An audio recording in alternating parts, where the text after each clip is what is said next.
안녕하세요. 남편과 태어날 아이를 기다리며 행복한 나날을 지내고 있는 30대 후반 여성입니다. 처음에는 현실이 그러하듯 아이 키우기가 쉬운 환경이 아니라 남편과 아이를 낳지 않기로 합의했었어요.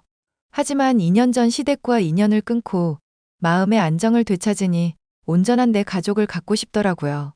몸과 마음이 편안해지니 그토록 기대하던 아기 천사가 찾아와 주었고, 현재 임신 7개월입니다. 후기에 접어들면서 여러 가지 생각들을 많이 하게 되는데요. 저와 비슷한 사연을 가진 분이 많으신 것 같아 제 이야기를 들려드리면 많은 공감을 얻을 수 있지 싶어 글을 쓰게 되었습니다. 제 사연 보시고 응원의 댓글 달아주시면 감사하겠습니다. 세아가, 너 이번 명절에 어떻게 할 거니? 네, 어머니, 안 그래도 연락드리려 했어요. 금요일이 설이니까 수요일쯤 내려가려고요. 이번에도 학교에서 배려를 해줬나 보구나. 매번 이렇게 고생만 시켜서 어쩐다니? 이 집의 며느리가 저 하나뿐인데요. 제가 당연히 해야 하는 일인걸요? 나는 네가 고생하니까 그러는 거지. 우리 식구는 너까지 내시지만 큰 집이다 보니 제사 모시는 게 영. 이게 다 무슨 업보인가 싶고. 어머니, 그런 말씀 마세요. 모르고 시집 온 것도 아닌데요. 오랜만에 어머니 얼굴도 보고 자주 찾아뵙지도 못하는데 이런 기회에 오래같이 있어야죠. 나도 마음 같아선 다 때려치고 싶구나. 나이 먹어서까지 고생할 줄 누가 알았겠니? 그건 저도 안타깝게 생각해요. 늘 어머니 고생하시는 거 잘 알죠. 이번에는 제사 음식을 조금 줄이려고 해. 다행히도 오는 친척들이 별로 없다고 하네. 코로나도 그렇고 아직 영 찜찜하다고. 생각보다 얼마 없네요. 저 오전에 일찍 내려갈 테니까 저랑 같이 시장도 가고 백화점도 가고 그래요. 내려오는 것만으로도 피곤한데. 아, 그리고 내가 말 안 한 게 있는데 말이다. 네? 뭔데요?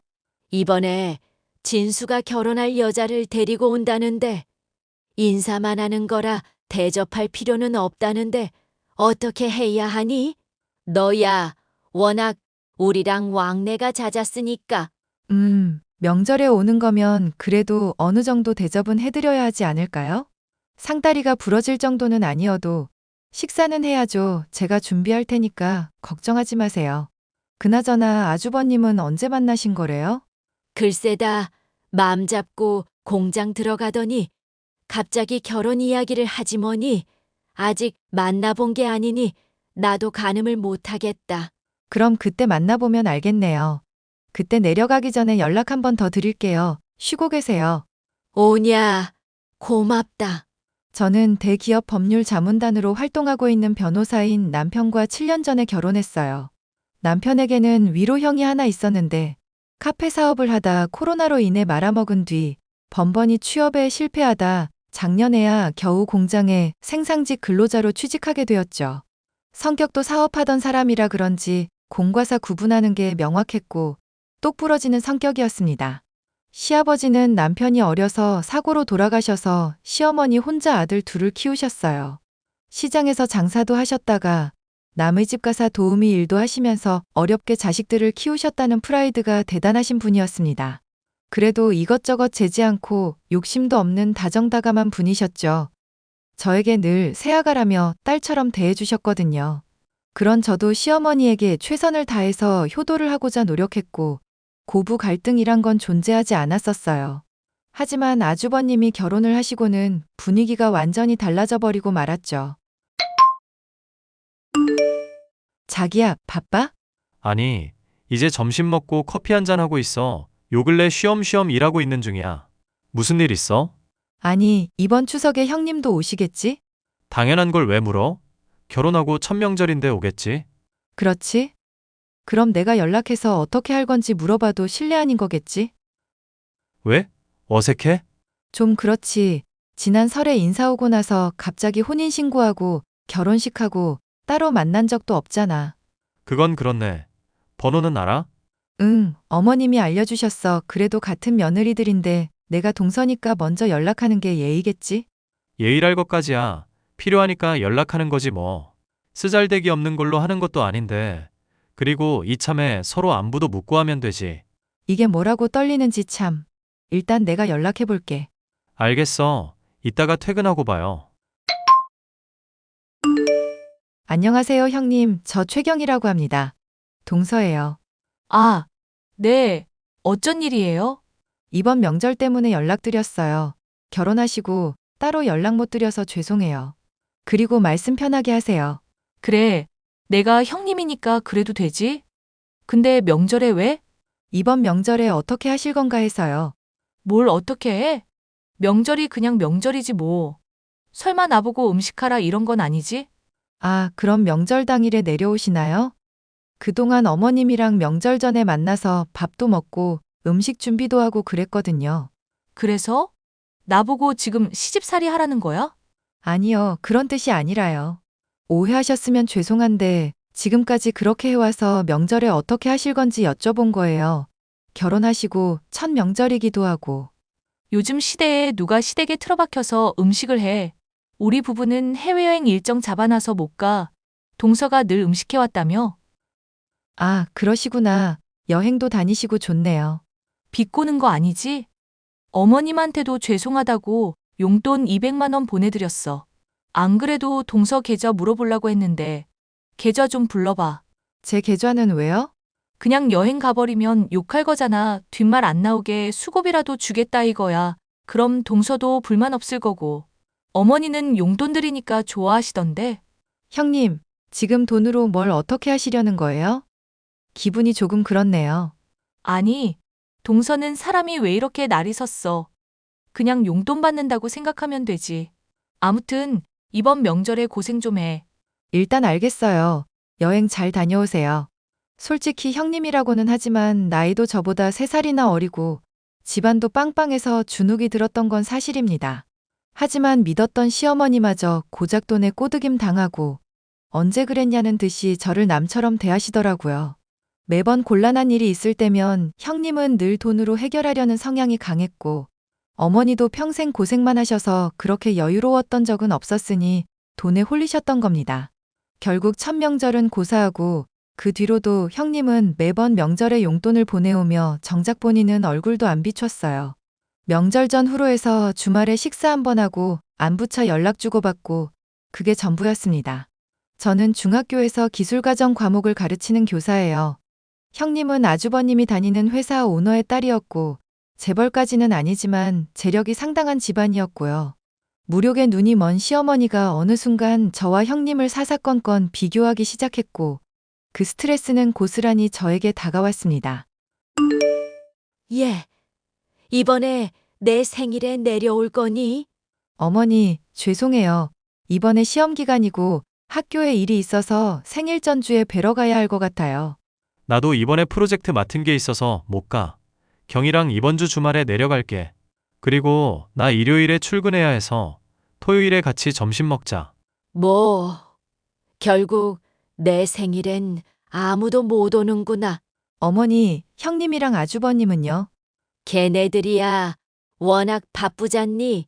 뭔 놈의 해외여행을 그렇게 자주 가는지.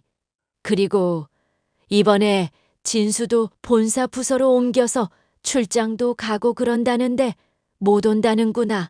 저희도 이번에 일정이 안 맞아서. 죄송해요. 토요일에 가서 만난 거 대접해 드릴게요. 백화점 가서 오랜만에 쇼핑도 좀 하시고요. 됐다. 울며 겨자 먹기지 어렵게 키운 두 아들 덕 좀 보나 했더니 생일날에 혼자 버려지고. 이게 뭐니? 버려지다니. 엄마, 무슨 말을 그렇게 해? 맞잖아. 네 형은 바쁘다고 얼굴도 안 비치고 그나마 너희들이라도 올 줄 알았는데 정작 내 생일엔 혼자 보내게 생겼는데 내가 기분이 안 나쁘겠니 참나. 그래서 이번 주말에 내려가잖아요.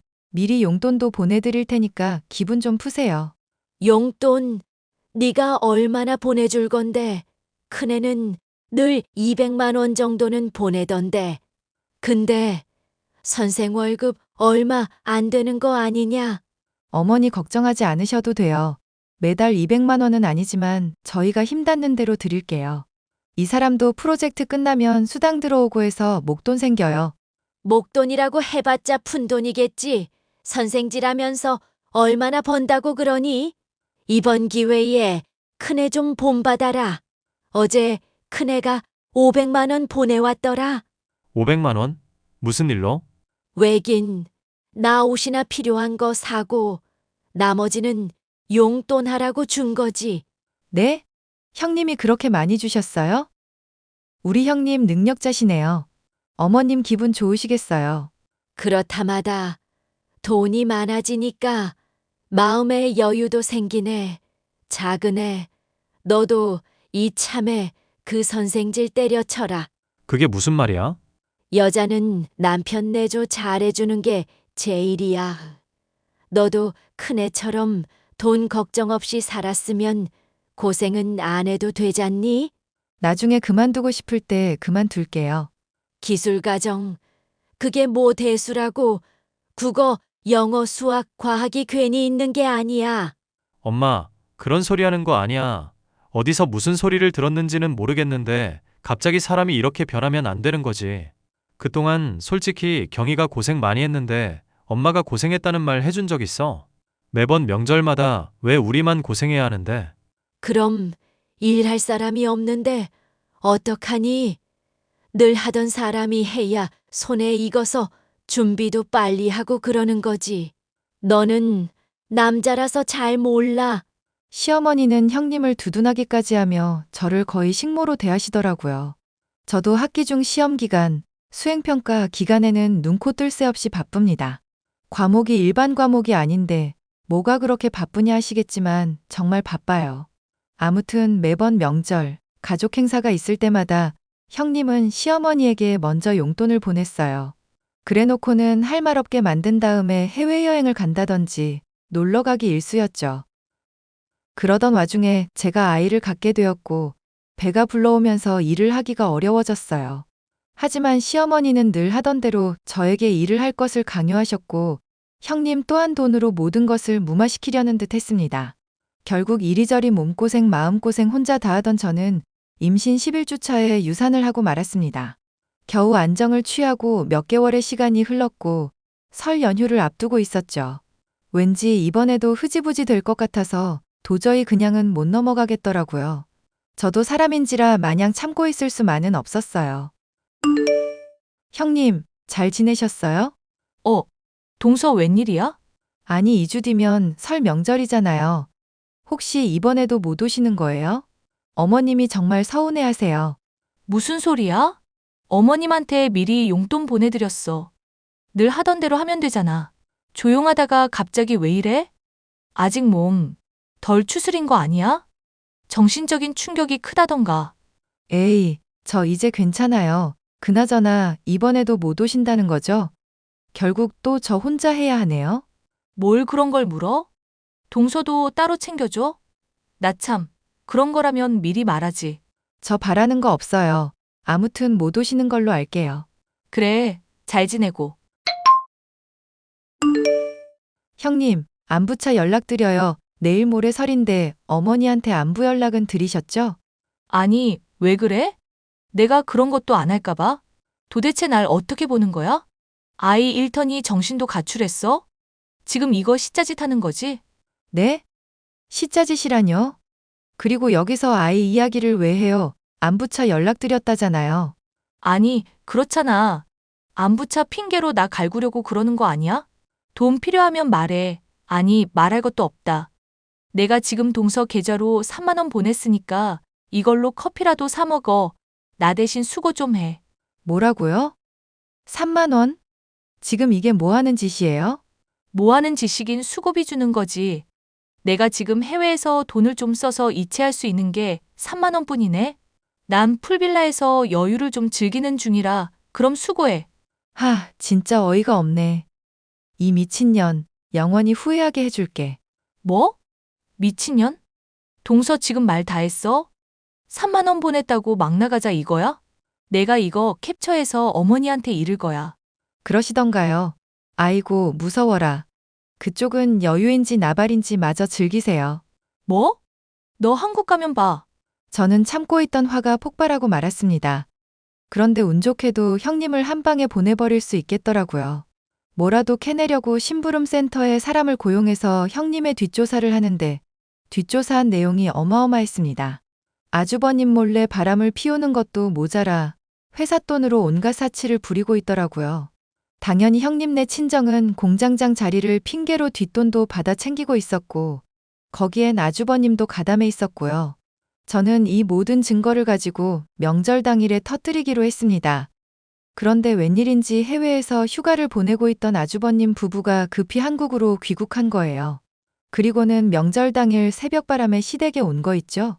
기니 시어머니와 나누는 이야기를 들었는데 형님의 친정이 사정이 조금 어렵게 돼서 돈을 빌려주면 2달 이내에 돌려드리겠다는 이야기를 하는 것 같았습니다. 뭔가 일이 저에게 유리하게 흘러가는 것 같았어요. 저는 못 들은 척하고 아침 식사 후 거실에 모여 앉았을 때 모든 증거를 다 내던지고는 친정으로 와버렸습니다. 한참을 종이 뭉치를 보더니 점점 얼굴이 사색이 되는데 참 볼만하더군요. 저는 뒤도 안 돌아보고 남편과 함께 친정집으로 왔고 아니나 다를까 제 휴대폰은 불이 나기 시작했습니다. 하지만 제가 누군가요? 모든 연락 다 차단해버리고 나 몰라라 했습니다. 야, 너 어디야? 네?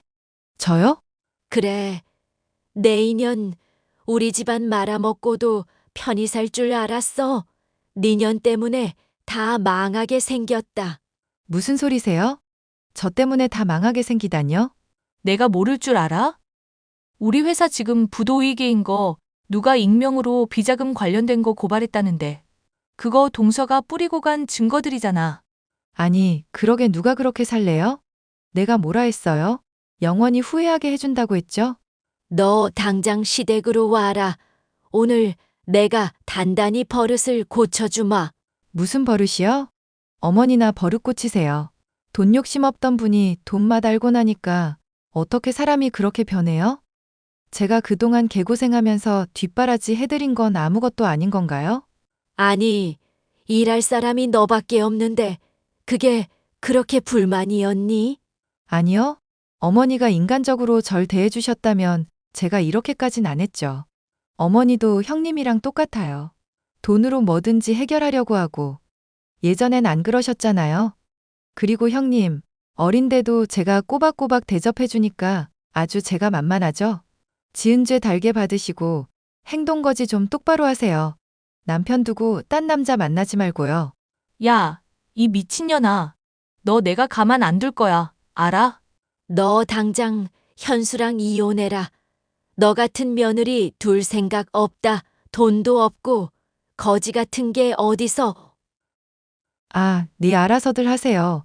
현수 씨도 어머니라면 지긋지긋하다던데요? 이참에 연 끊으시던가요? 내가 못할 줄 알아. 그리고 니까짓 게 어디서 천륜을 끊으려 해? 아, 그만 시끄럽게 하세요. 귀 아파 죽겠네? 그럼 전 이만. 남은 인생 돈만 쫓다 잘 살아보세요. 저는 형님과 시어머니와 한바탕 해버렸습니다. 제가 가진 증거를 공개하고 경찰에 넘겨버렸어요. 증거가 너무나 명확했기 때문에 손 쓸 새도 없이 조사당하고 순식간에 잡혀가고 그러더라고요. 당연히 아주버님과 형님, 그리고 형님 친정은 쑥대밭이 되었고 회사는 망해버리고 말았어요. 전문 경영인이 고용되고 공장은 재가동되었지만 기업의 이미지가 많이 실추되었죠.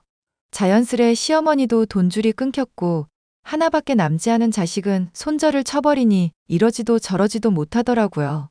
아주버님 부부는 자연스레 이혼 절차를 밟게 되었고 거액의 빚까지 지게 되었습니다. 저희 부부 경제권은 제가 쥐고 있습니다. 솔직히 제가 돈을 좀 잘 모으고 부풀리거든요. 아무튼 시어머니는 남편이나 저에게 끊임없이 연락을 해오고 계세요. 하지만 남편이 큰 마음 먹고 시댁을 한번 뒤집어 놓았더니 그 뒤로는 안 왔지만요. 그렇게 2년이라는 시간이 흘러 지금에 이르렀고요. 저는 앞으로도 시댁 식구들과 얼굴 보고 살 일은 없을 것 같네요. 한때 사이가 좋았던 고부지간도 형님이라는 사람도 존재하지 않게 되었지만 그 일로 인해 인생 공부했다 생각하려고요. 이렇게나마 속 시원하게 이야기하니 10년 묵은 체증이 싹 가라앉는 것 같습니다. 이래서 사람들이 사연을 잘 챙겨 듣고 하나 봅니다. 제 사연은 여기까지입니다. 어떠셨나요? 여러분께 많은 공감이 되었길 바라며 이만 물러나겠습니다.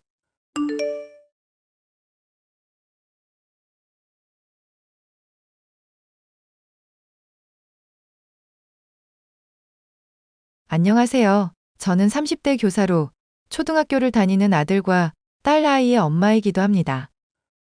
아이들에게 부끄럽지 않은 엄마가 되기 위해서 남편과 많이 애쓰고 있지만 주변에서 이런 아이들의 교육에 악영향을 미치는 사람들을 종종 만나고는 하는데요.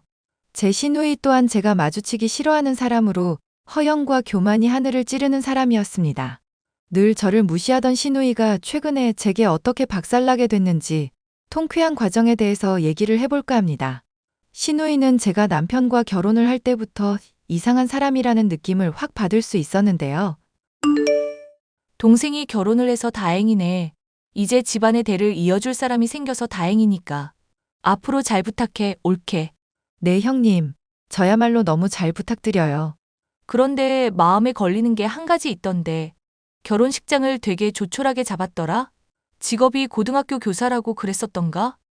그럼 사회적 지위도 있는데 적당히 쓰는 게 어땠을까? 남편이나 저나 조촐하게 식 치르자고 얘기가 나온 상황이었어서요. 형님께서 신경 써주신 건 감사하지만 저희나 다른 분들도 다 결혼식 만족하셨고요. 내가 마음에 안 들어서 그래. 하나뿐인 동생 결혼하는데 뭔가 날림으로 한 것 같아서 기분이 안 좋다고. 내 친구들도 결혼식 참여한 애들 꽤 되는데 여기에는 내 사회적 지위도 걸려 있다고. 알아? 죄송하지만 지금 무슨 말씀을 하시는지 모르겠는데요. 올케 입장에서야 그냥 싼값에 가성비로 결혼식 치렀다고 만족할 수 있겠지. 하지만 내 입장에서는 이렇게 싸구려로 결혼한 동생과 올케가 있으면 마음에 걸린다고.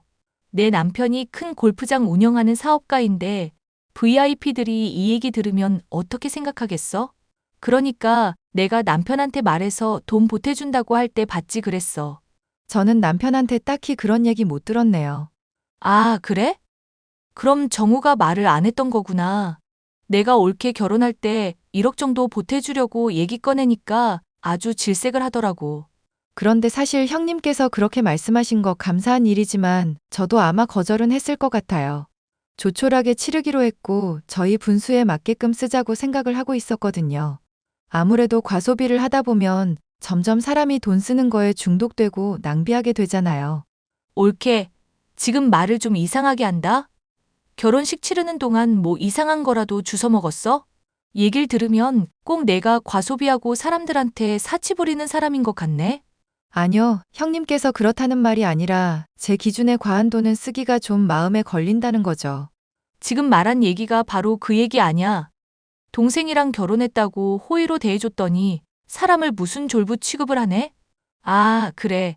올케는 고등학교 애들 가르치는 교사로 교양이 넘치는 사람이지만 난 남편 잘 만난 덕분에 돈이나 펑펑 써제끼고 다니는 형편없는 여자라 이거네?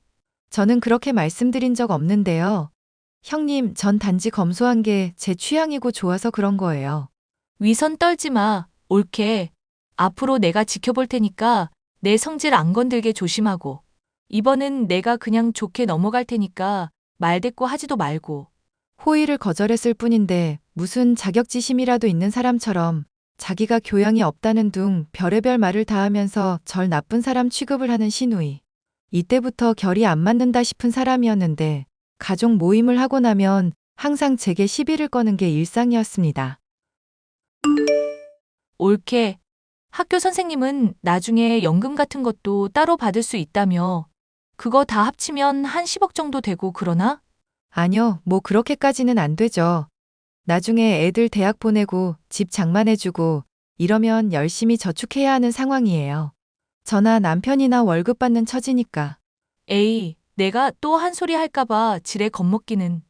그럼 공부도 엄청 많이 했어야 했겠네? 이번에 가족들 모였을 때 보니까 막 영어도 유창하게 사용하고 그러더만. 열심히 공부하기는 했는데 외국 간 게 아니라서 유학파만큼은 못해요. 그냥 기본적인 영어, 남들보다는 조금 많이 아는 정도라. 아, 내가 대단하다고 한 게 별거 아니라 이거네? 올케 은근 사람 칭찬을 돌려가기로 화답하는 경향이 있다? 아니요, 아니요. 그런 의미로 말한 게 아니라 칭찬받는 게 쑥스러워서요. 그럼 그렇다고 말을 하면 되지. 왜 사람 무식한 거 가지고 돌려가고 그래? 나도 영어 본격적으로 배웠으면 남들보다 훨씬 유창하게 할 수 있었어. 단지 기회가 없고 공부할 시간이 없었을 뿐이지 하면 제대로 했다고. 네, 알죠. 형님이 영어뿐만 아니라 다른 공부도 하려고 마음먹으면 잘하실 거. 입에 발린 소리 하지 마. 올케가 언제 내 공부 실력 테스트한 적이라도 있어? 무슨 애들 가르치듯이 오냐오냐 하면서 동기부여하는 거 나한테는 안 통해. 그런 의도로 말씀드린 건 아니었어요. 그냥 남편한테 형님이 재주가 이것저것 많다고 들었거든요. 예전에 포토샵 같은 것도 다루시고 가족 공예 이런 것도 배우면서 손재주가 참 좋다고 들었거든요. 원래 손재주 좋은 사람은 머리도 좋잖아요. 올케도 머리 좋았을 텐데 왜 선생님 일을 했어? 돈 많이 못 벌고 애들 가르치느라 힘든 직업 아니야? 네, 그건 그렇긴 한데 애들 가르치는 게 좋아서요. 돈 많이 들어오는 직업 하면서 많이 벌어두는 게 낫지 않아? 어차피 졸업하면 뭐 쓸모 있는 것도 아니고 두고두고 만나는 것도 아닌데. 아니요, 저는 지금 직업에 만족하는데요. 그게 바로 헛똑똑이라는 거야. 머리에 먹물은 많이 들었는데 효율적으로 못 쓰는 거지. 막말로 같은 시간 들여서 좋은 머리로 공부를 했음. 내 남편처럼 사업을 해야 할 거 아냐. 그러면 돈도 많이 벌고 애들한테 존경도 받고 그랬을 텐데. 저도 졸업한 학생들이 종종 찾아와서 인사드리고 가는데요. 죄송하지만 사업이나 애들 가르치는 일이나 돈을 놓고만 비교하는 건 아닌 것 같아요. 제 일에 저는 나름대로 긍지도 있고요. 그래. 나도 꽉 막힌 올케한테 괜히 좋은 얘기 들려주고 싶지 않네. 인생 스스로 힘들게 살겠다는데 내가 뭐 어쩌겠어? 이런 식으로 평소에 제 직업을 은근히 비하하고 학생들한테 열심히 가르쳐봐야 뭐 하겠냐는 등 모든 일과 노력을 돈으로만 따지는 사람이 제 시누이였습니다. 남편도 이런 시누이를 지긋지긋하다며 결혼식 지원을 도움받았으면 그걸로 두고두고 우려먹었을 거라고 하더군요. 이렇게 사람 지긋지긋하게 하고 힘들게 하는 성격에 질린 건 저와 남편만이 아니었습니다. 얼마 지나지 않아 시누이와 아주버님이 이혼을 했다는 소식을 들을 수 있었죠. 이혼하는 거 말리려고 가족들하고 다 같이 방문했었다며. 그래도 여전히 이혼하겠다고 고집 부리신 거야, 아주버님? 누나가 완전 울고불고 매달리는데 소용이 없더라. 나도 매형 그간 고생해온 거 지켜봐 왔으니까 뭐 말릴 생각도 안 들었고. 아주버님이 뭐 어떻게 고생했었는데? 한 달에 몇백씩 생활비하라고 갖다 주면 그거 홀랑 다 써버리고 신용카드 돌려막기하고 명품 가방이며 비싼 외식이며 즐기면서 돈만 써댔다더라. 매형은 누나가 나름대로 투자도 하고 관리도 하는 줄 알았는데 결혼 생활 내내 모은 돈이 하나도 없었대. 그거 듣고 기가 막혀서 돈 어디다 썼냐고 하니까 누나가 돈 쥐꼬리만큼 벌어주는 주제에 왜 잘난 척하냐면서 친구들 중에 의사 남편 있는 사람이랑 막 비교질했다더라고. 아주버님도 화나실만 했겠네. 열심히 일했는데 그렇게 쓰기만 쓰고 존중도 안 해주니까. 원래 말 함부로 하고 자격지심 많은 사람인 건 알았는데 남들하고 그렇게 끊임없이 비교하면서 매형도 깔아볼 줄은 몰랐어. 그동안 이거 말고도 들은 일화가 한둘이 아닌데 이 정도면 솔직히 이혼해야겠다 싶어. 결국 이혼을 당한 시누이는 그래도 사업하는 남편을 둔 덕분에 많은 위자료를 받을 수 있었지만 정신을 못 차리고 오히려 명품 자랑이며 허세는 더더욱 심해져만 갔죠. 왜인지 모르겠는데 제 앞에서는 엄청 자랑을 하고 남편에게는 몰래 돈을 빌리려고 한 적도 있었습니다. 여보, 누나가 돈 빌려달라고 얘기 꺼내고 그러진 않지? 나한테는 아쉬운 소리 해가면서까지 막 1,000만 원만 빌려달라 그러더라고. 나한테야 왜 그런지 모르겠는데 돈 얘기 한 번도 안 하셨어. 그런데 왜 그렇게 돈이 또 금방 부족해지신 거래? 이혼할 때 받은 위자료가 적지는 않았었던 것 같은데. 몰라. 말로는 어디 투자했다가 다 날렸다고 그러는데 내가 보기엔 그냥 과소비 때문이야. 명품 가방이며 구두는 잔뜩 사대고 비싼 음식은 먹고 다니는데 돈은 또 벌지도 않거든. 누나, 아무래도 노숙자 신세는 져야만 정신 차릴 모양인가 봐. 어머님이랑 아버님이랑 당신이 좀 같이 말려봐야 하는 거 아냐? 이러다가 신용 불량자 되시겠다. 엄마랑 아빠도 완전히 두 손 두 발 다 들었어. 딸 자식이라지만 그냥 신용불량자 되게 내버려두라시네. 아무리 옆에서 타이르고 좋게 말해도 알아먹질 않는데 어떡하겠어. 그래도 당신은 안 괴롭힌다니 다행이다. 아니, 돈 얘기는 나한테 안 하는데 대신 다른 걸로 나 괴롭혀. 맨날 명품 가방을 어디서 샀네. 구두가 어떤 모양인데 한정판이네 하면서 시도 때도 없어. 맞장구 제대로 못 쳐주면 열폭하냐, 자기 무시하냐 등등 온갖 소리 다 하는 거 아니까 아주 힘들다. 당신 뭔가 잘못 생각하고 있네. 그게 무슨 소리야? 내가 잘못 생각하고 있다니. 지금 누나 아빠랑 엄마도 손 놓은 상태라니까. 나도 오래전부터 누나 포기하다시피 했고. 그런데 당신이 괜히 받아주고 그럴 필요 없어. 당신이 뭐 빚진 거 있는 것도 아닌데 왜 그런 얘기를 들어야 해. 듣고 보니 맞는 말이긴 하네. 내가 왜 그랬지? 그리고 누나가 은근 학업 컴플렉스 있어서 당신한테 스트레스 풀려는 걸 수도 있어. 얘기 들어주는 게 고마워서 말하는 게 아니라 그냥 자기 감정 쓰레기 통하라고 당신 찾는 거 확실하다니까. 듣고 보니 그런 것도 같다. 아니, 얼마 전에는 애들이 듣는 데서 엄마가 돈 못 벌어서 어떡하냐는 둥 온갖 소리를 다 하더라니까. 당신도 봤으면 진짜 속 터졌을 텐데. 앞으로는 집에 괜히 부르지도 말고 거리 두면서 대면대면하게 지내. 애초에 얘기 들어주고 자시고 할 필요도 없으니까 당신이 그냥 컷해버리라고. 알겠어. 나도 더는 참고만 잊진 말아야겠다. 남편과 종종 이렇게 다짐을 하면서 시누이한테 따끔하게 한마디를 해야겠다. 생각을 했었는데요. 이혼을 당한 처지가 불쌍하기도 하고 얼마나 자존감이 부족하면 물건 사느라 빚까지 져가면서 제게 자랑을 해댈까 싶기도 했습니다. 적당선에서는 참고 있었는데 어느 날부터는 아이들에게 엄마 아빠가 가난하니까 너희들이라도 성공하라는 둥 헛소리를 하며 점점 선을 넘더라고요. 형님, 애들한테 이상한 소리 좀 하지 말아주세요. 저희 나름 정해두고 있는 교육 방침이 있는 건데 자꾸 용돈이라면서 10만 원씩 쥐어주지도 말아주시고요. 아니, 애들 어릴 때부터 경제관념 심어주려고 한 건데 그게 뭐 그리 잘못이라고? 그럼 내 사랑스러운 조카들이 나중에 거지 신세 되는 거 보고만 있어? 거지 신세라뇨. 무슨 말씀을 그렇게 하세요. 애들 잘 크고 있고 건강하게 잘 자랄 거예요. 돈은 좀 부족해도 정신이 건강한 사람으로 키울 거라고요. 지금 옳게 나 저격하는 거야? 돈만 펑펑 써대고 정신에 하자 있는 사람이라고. 매번 이런 얘기할 때마다 논점 흐리지 좀 마세요. 저는 형님이 정신에 하자 있는 사람이라고 말한 게 아니라 애들을 바른 사람으로 키우겠다고 얘기한 것 뿐이에요. 내가 애들한테 돈 주고 나서 이런 말 하는 거 보니까 날 저격한 거 맞잖아. 옳게 좀 배웠다고 사람 무시하고 그러는 거 아니야. 어차피 공부 많이 해서 서울대 나와도 나중에 취직하면 결국 월급쟁이 신세밖에 더 돼? 나같이 돈 많은 사람들 밑에서 일하는 신세밖에 더 되냐고. 형님이 무슨 말씀하시는지도 알겠고 좋은 의도로 그러는 것도 알겠어요. 하지만 남편이랑 저랑 정한 교육 방침을 형님이 멋대로 바꾸실 수는 없어요. 그리고 애들한테 엄마 아빠 비하하듯이 가난이니 어쩌니 그런 말씀도 말아주시고요. 아, 그러니까 나는 애도 없는데 돈만 써대는 정신 나간 년이라 이거네? 옳게 요즘 좀 사람 마음에 든다 싶더니 또 이렇게 삐딱선을 탄다? 형님이 저희한테 그동안 했던 걸 생각해 보세요. 그리고 솔직히 말하면 형님 이제 돈 많으신 것도 아니잖아요. 뭐? 돈이 뭐가 어쩌고 어째? 나 남는 게 돈인 사람이야. 돈 썩어 남아서 조카들한테 용돈 10만 원씩 쥐어주는 거 몰라? 남편한테 돈 빌려달라고 한다면서요. 어머님, 아버님도 말씀하셨는데 신용카드 빚 때문에 카드 돌려막기 하시는 중이라면서요. 와, 어이가 없다. 내가 그건 한때 과소비했었는데 지금은 안 그래.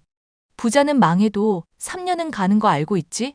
하물며 내 남편, 골프장까지 가지고 있던 알부자였어. 그런 남편 뒀던 내가 당연히 건물 한 두 채쯤은 가지고 있는 게 맞지 않겠어? 그럼 남편한테는 왜 돈 빌려달라고 하신 건데요? 급하게 건물 관련해서 돈이 나갈 때가 있어서 그랬던 거지. 무슨 사람을 거지 보듯 취급하니까 어이가 없네?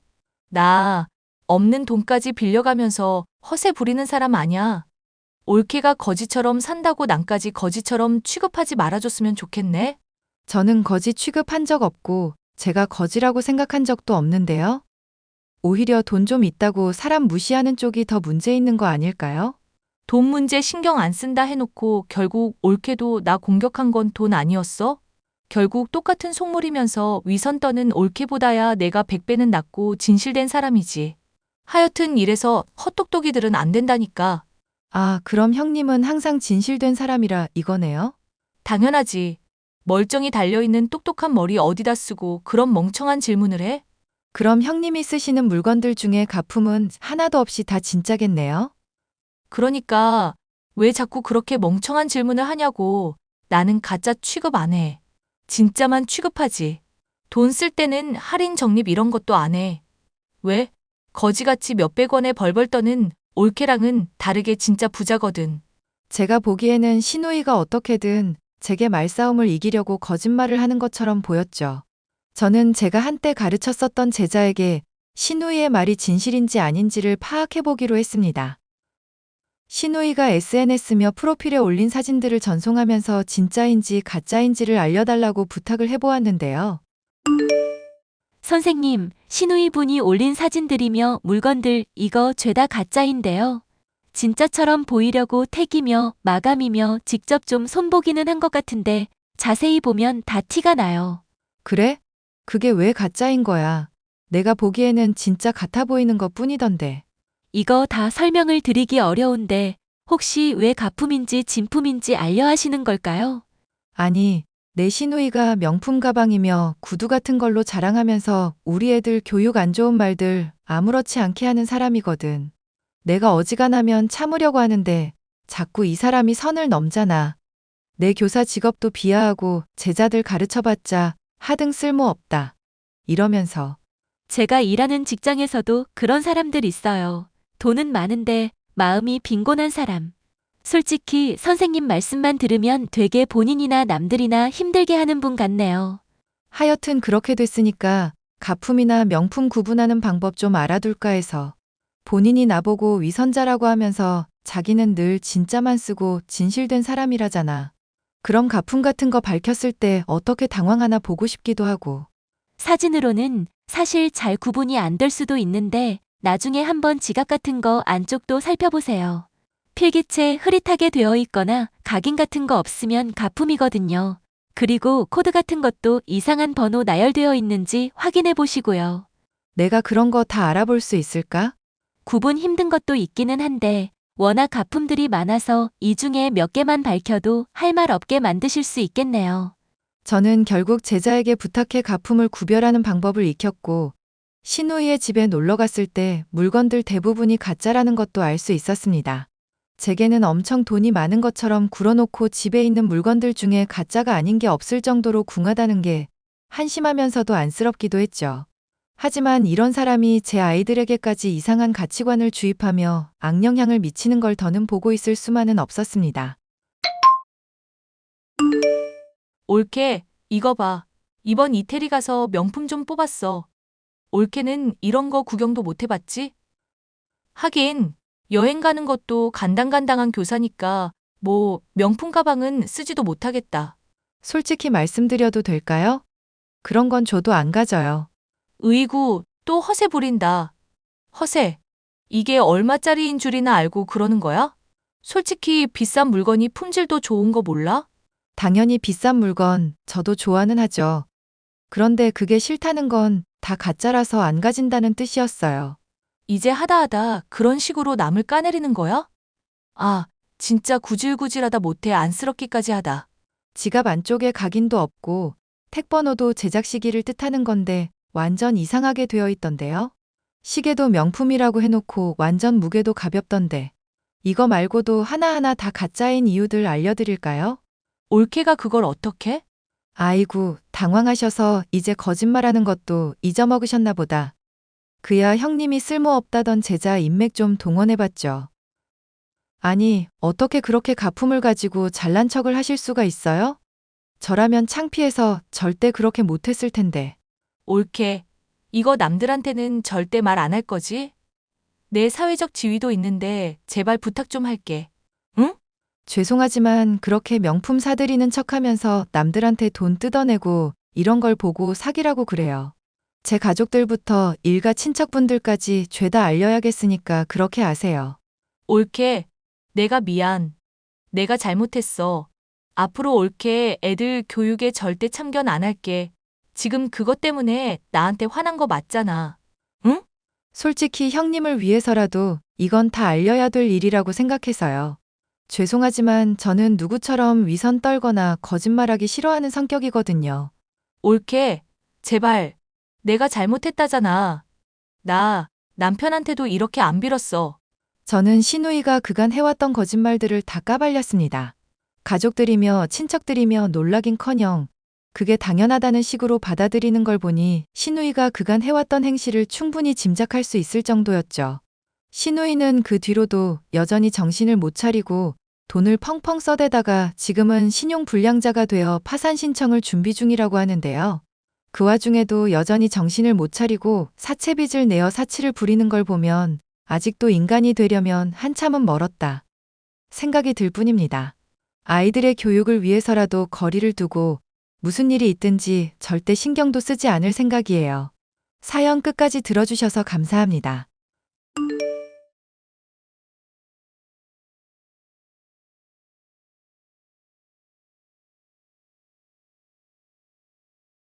안녕하세요. 저는 20대 여성으로 사회복지사로 일을 하고 있습니다. 남편과 함께 평생을 행복하게 살 수 있을 거라고 생각을 했었지만 현재는 이혼을 한 상태가 되었는데요.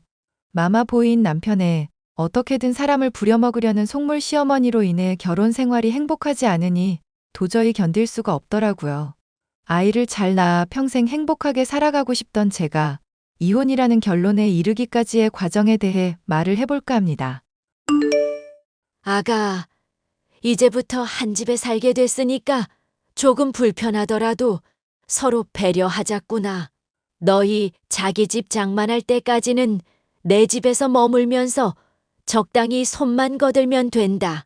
그렇게 지내다가 돈 충분해졌다 싶으면 독립하든지 하고, 알겠니? 어머님께서 배려해 주셔서 얼마나 감사한지 몰라요. 그이도 이 얘기 꺼냈을 때 참 좋은 생각이라고 저도 찬성했어요. 나도 이야기는 들었다. 너가 잘 받아들여줘서 고맙구나. 어차피 나는 집에서 일도 안 하고 밖에서 장사하느라 많이 바쁘니 너 힘들 일은 없을 거다. 그리고 현민이 애비야 뭐 하늘 갔으니 너가 아침 저녁 차린다거나 뭐 그렇게 고생할 일도 없을 거고, 제사며 명절이며 원래 안 챙기는 집안이니 너가 힘들 일도 그렇게는 없을 거고. 저야 뭐 어머님 밑에서 배우면서 배려해 주시는 대로 노력할 뿐이죠. 어머님께서 많이 챙겨주세요. 그래, 잘 따라올 거라고 믿는다. 너 앞으로 하는 거 봐서 새 집 장만할 때 대출도 해줄 수 있으니 힘내거라. 네, 어머님, 감사합니다. 저는 보육권 출신으로 사회복지사 일을 하고 나서 봉사활동 현장에서 알게 된 남편과 결혼을 하였는데요.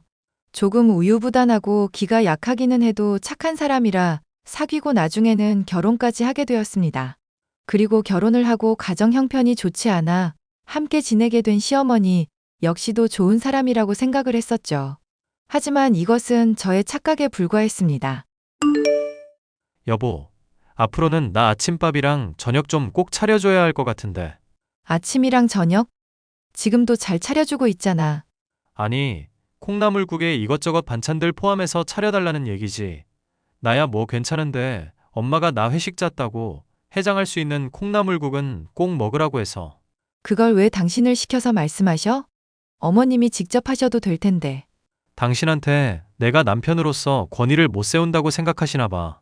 나야 뭐 당신이 어떻게 하건 좋다고 생각하는데 어쨌건 엄마가 강력하게 주장을 하니까 당신이 꼭 좀 신경을 써줘야 할 것 같아. 엄마 한번 뿔라면 되게 집요한 사람이거든. 어머님이 나 이 집에 있는 동안 편하게 지내라고 하셨는데? 괜히 아침밥이며 저녁 차린다고 신경 쓰지도 말라셨어. 어차피 나 맞벌이로 사회복지사 일도 하니까 주부 일은 좀 덜하는 게 맞다고 하시면서. 나도 그렇게 처음에 말은 했지. 그런데 당신이 버는 돈 들으시더니 아주 기함을 하시더라. 그래도 끝에 사 들어가는 직업이라 많이 벌 거라 생각했었는데 그것밖에 안 되냐면서. 그래서 당신이 돈 못 버는 만큼 집안일 더 해야 한다고 하도 화를 내셔서 내가 잘 말해보겠다고 한 상태거든. 당신이 아침밥 차려 먹고 저녁 차려 먹는 거 혼자서도 잘했잖아. 신혼 초인데 괜히 어머님 핑계대고 나랑 기싸움하고 그러려는 거 아니지? 진짜라니까. 엄마랑 카톡도 보여줄 수 있어. 내가 캡처해서 보내줄 테니까 한번 확인해봐. 남편이 억울해하며 보내준 시어머니의 대화 내용을 보니 참 기가 막혔는데요. 걔가 난 그렇게 돈 못 벌 줄은 몰랐다. 보육원에서 자라서 사자 직업도 한다길래 대단하다 생각했었는데 그거 뭐 아무나 하는 거였나 보구나. 집사람이 사회복지사 일하는 거 꼭 돈 때문은 아니고 어떤 사명감? 그런 것 때문에 하는 것 같아. 아니유 사명감이 무슨 밥을 먹여준다니? 너랑 비교해서 돈 버는 거 차이 생각해보면 너가 거의 공짜로 먹여 살리는 수준이구만. 이거 미리 알았었더라면 내가 결혼 뜯어 말렸을 거다. 어휴, 속상해서 원. 엄마가 미리 알았어도 이렇게 이쁜 아들이 결혼하고 싶다는데 어떻게 말려? 그래, 우리 왕자님 고집을 내가 어떻게 말리겠냐. 대신 너 걔 지금부터 잘 설득을 해서 모자라게 버는 돈만큼은 집안일 시켜야 한다. 걔가 하고 싶은 일 하면서 편하게 사는데 너라도 그 값을 받아내야지. 남 좋은 일만 시키는 건 아무리 부부 사이라고 해도 호구짓인 거 알고 있어야 한다 이거야. 엄마 말 듣고 생각해보니까 조금 억울하기는 하네. 집사람은 나랑 다르게 영업 실적 이런 것도 신경 안 쓰고 그냥 일 편하게 하면 되는 거잖아. 나는 영업한다고 상사들 비위 맞추고 거래처한테 딸랑딸랑거려야 하는데. 그러니까 내가 앞으로 말을 잘 알아듣게 설득을 해보란 거다. 아니, 얼마 벌지도 못하는 사회복지사 같은 거를 걔는 왜 한다고 난리래니? 몰라. 어찌됐건 엄마가 말한 대로 집사람한테는 한번 확실히 짚고 넘어가 볼게. 남편 딴에는 제 옹호를 하는 것도 같기는 했지만 어머님이 말하는 대로 이끌려가는 게 훤히 보이는 대화였는데요. 단순히 돈 때문에 저를 더 부려먹지 못해서 안달이라는 내용이 믿기지도 않고 남편을 통해서가 아니라 어머님을 통해서 직접 들어야만 납득이 갈 것 같았습니다. 그래서 저는 남편의 요청을 따르지 않았고 얼마 지나지 않아 시어머니로부터 이와 관련된 이야기를 들을 수 있었죠. 나다. 네 시엠이. 너 요즘 내가 현민이 통해서 한 얘기 못 들었니? 집에서 쉬는 동안 조금이라도 일을 더 해야 할 거 아냐. 시집을 왔으면 기본적인 며느리 도리는 해야 할 거 아니냐. 응? 어머님, 죄송하지만 남편이 한 얘기 중에 납득이 안 가는 게 있어서요. 그럼 제가 남편보다 더 돈을 많이 벌게 되면 일은 그이가 다 해도 되는 건가요? 수입 차이 나는 건 어쩔 수 없는 일이고 결혼 전에 합의를 거친 사항이거든요. 그런데 이렇게 갑자기 집안일을 하라고 하니 저로서도 좀 받아들이기 힘들어서요. 내가 너한테 어디 많은 걸 바라디. 직장 관두고 집안일 하면서 현민이 내조를 하라고 말하는 게 아니잖니. 그냥 집에서 청소 같은 거 지금보다 더 신경을 쓰라는 거다. 막말로 그럼 현민이가 한 달에 10만 원만 벌어도 똑같이 가사 분담하라는 거냐? 당연히 버는 것에 따라 차이가 있을 수야 있죠. 그래서 그 부분에 대해서 저도 조율해야 한다고 생각하지만 이런 식으로 통보를 받는 건 좀 기분이 그래서요. 아이고의 며느리님 기분도 생각해서 시애미가 말을 했어야 했구나. 내가 망할 시애미였네. 응? 나는 그래도 너 배려한다고 현민이 통해서 말을 했는데 들어먹질 않으니 어쩌란 거니? 내가 이렇게 직접 나서서 말하는데도 이렇게 대드는 거 보면 아주 기가 차는구나. 어머님께서 신경 써주신 건 알겠지만 이건 정말 아니라고 생각해서요. 얘기하는 거 들어보면 무슨 칠첩 반찬에 날마다 콩나물국 차리라고 하던데 저나 그이나 일어나는 시간이 비슷하거든요. 그렇게 차리려면 제가 훨씬 더 일찍 일어나야 하는데요. 막상 출근길은 제가 더 먼데 말이죠. 그래. 내가 너한테 아쉬울 거 없는 처지인데도 출근길까지 배려를 하고 말을 건넸어야 했구나. 신혼집 장만할 때까지 보육원 나와서 혼수 지원 한 푼도 못 받은 애 배려해준 대가가 아주 달콤하기도 하고. 자꾸 저 보육원 나온 거 들먹이시는데 저도 남편한테 받은 거 없어요. 저나 남편이나 사회초년생이라 똑같이 빠듯한 형편인 거 아시잖아요. 그래도 너는 친척이 없어서 결혼 축의금 같은 것도 덜 받았잖니. 결국 축의금 평소에 뿌리면서 결혼식 다녔었던 나 생각하면 내가 손해인 거 당연한 거 아니니? 너는 어쩜 그렇게 생각이 짧리? 그래서 어머님이 원하시는 게 뭔데요? 콩나물국 끓이고 그이한테 반찬하면 되는 건가요? 아니, 너 말하는 뽐새 보니까 그 정도로는 정신개조가 안 되겠다 싶구나. 앞으로는 계단 청소며 화단에 물 주는 거며 죄다 네가 하거라. 지금보다 2배, 3배는 열심히 해야 한다. 저는 충분히 제 몫하고 있는 중이라고 생각했는데요. 며칠 전에 너가 설거지 안 한 것도 봤다. 그리고 어제 빨래도 안 해놓고 널어놓지도 않았더구나. 방도 보니까 모래인지 머리카락인지 잔뜩 쌓여 있고. 제가 최근에 몸살이었잖아요, 어머님. 몸살이라고 핑계대고 바쁘다고 핑계댈 것 같으면 평생 청소할 꼴 보지도 못하겠구나. 아픈 사람이라도 그럴 이유가 있으면 스스로 병원에 가는 법이다. 너 힘들다고 징징거리는데 그렇게 몸살 난 것도 집에서 드러 누워 있기만 해서 그런 거야. 집에 청소도 좀 하고 물걸레질도 좀 했으면 너가 지금 아프다고 누워 있겠냐고. 어머님, 거기에 대해서는 저도 할 말이 있는데요. 매일 물걸레로 청소하라고 하시는데 그게 오히려 몸에 안 좋을 수가 있대요. 세균 같은 거 있으면 막 번지고 그런다던데요. 그래서 제가 항상 스팀 청소기로 청소하잖아요. 그런 핑계 대면서 막상 일은 별로 안 하는 거 내가 다 알고 있다. 됐으니까 그냥 넌 내가 시키는 대로 하기나 해. 집안일을 했어도 내가 너보다 수십 년은 더 했어. 이거사. 시어머니가 고집을 부리면서 하도 잔소리를 하는 통에 저는 집안일을 전보다 더 많이 하게 되었습니다. 그런데 시어머니는 여기서 만족하지 않고 계속 집안일을 늘려만 갔죠. 청소에 설억지에 밥을 차리는 것도 모자라 김장을 한다거나 변두리 쪽에 가서 고구마를 캔다거나 하는 자질구레한 일들까지 시키며 어떻게든 제 손을 가만히 두지 않으려 했습니다. 당신이 어머님한테 얘기 좀 해서 적당히 하라고 말씀드려주면 안 될까? 나 정말 힘들어서 미칠 것 같아. 일하는 거에도 지장이 생기고 있는데 어머님은 전혀 관두실 생각이 없잖아. 나야 뭐 당신이 열심히 일하니까 좋은데.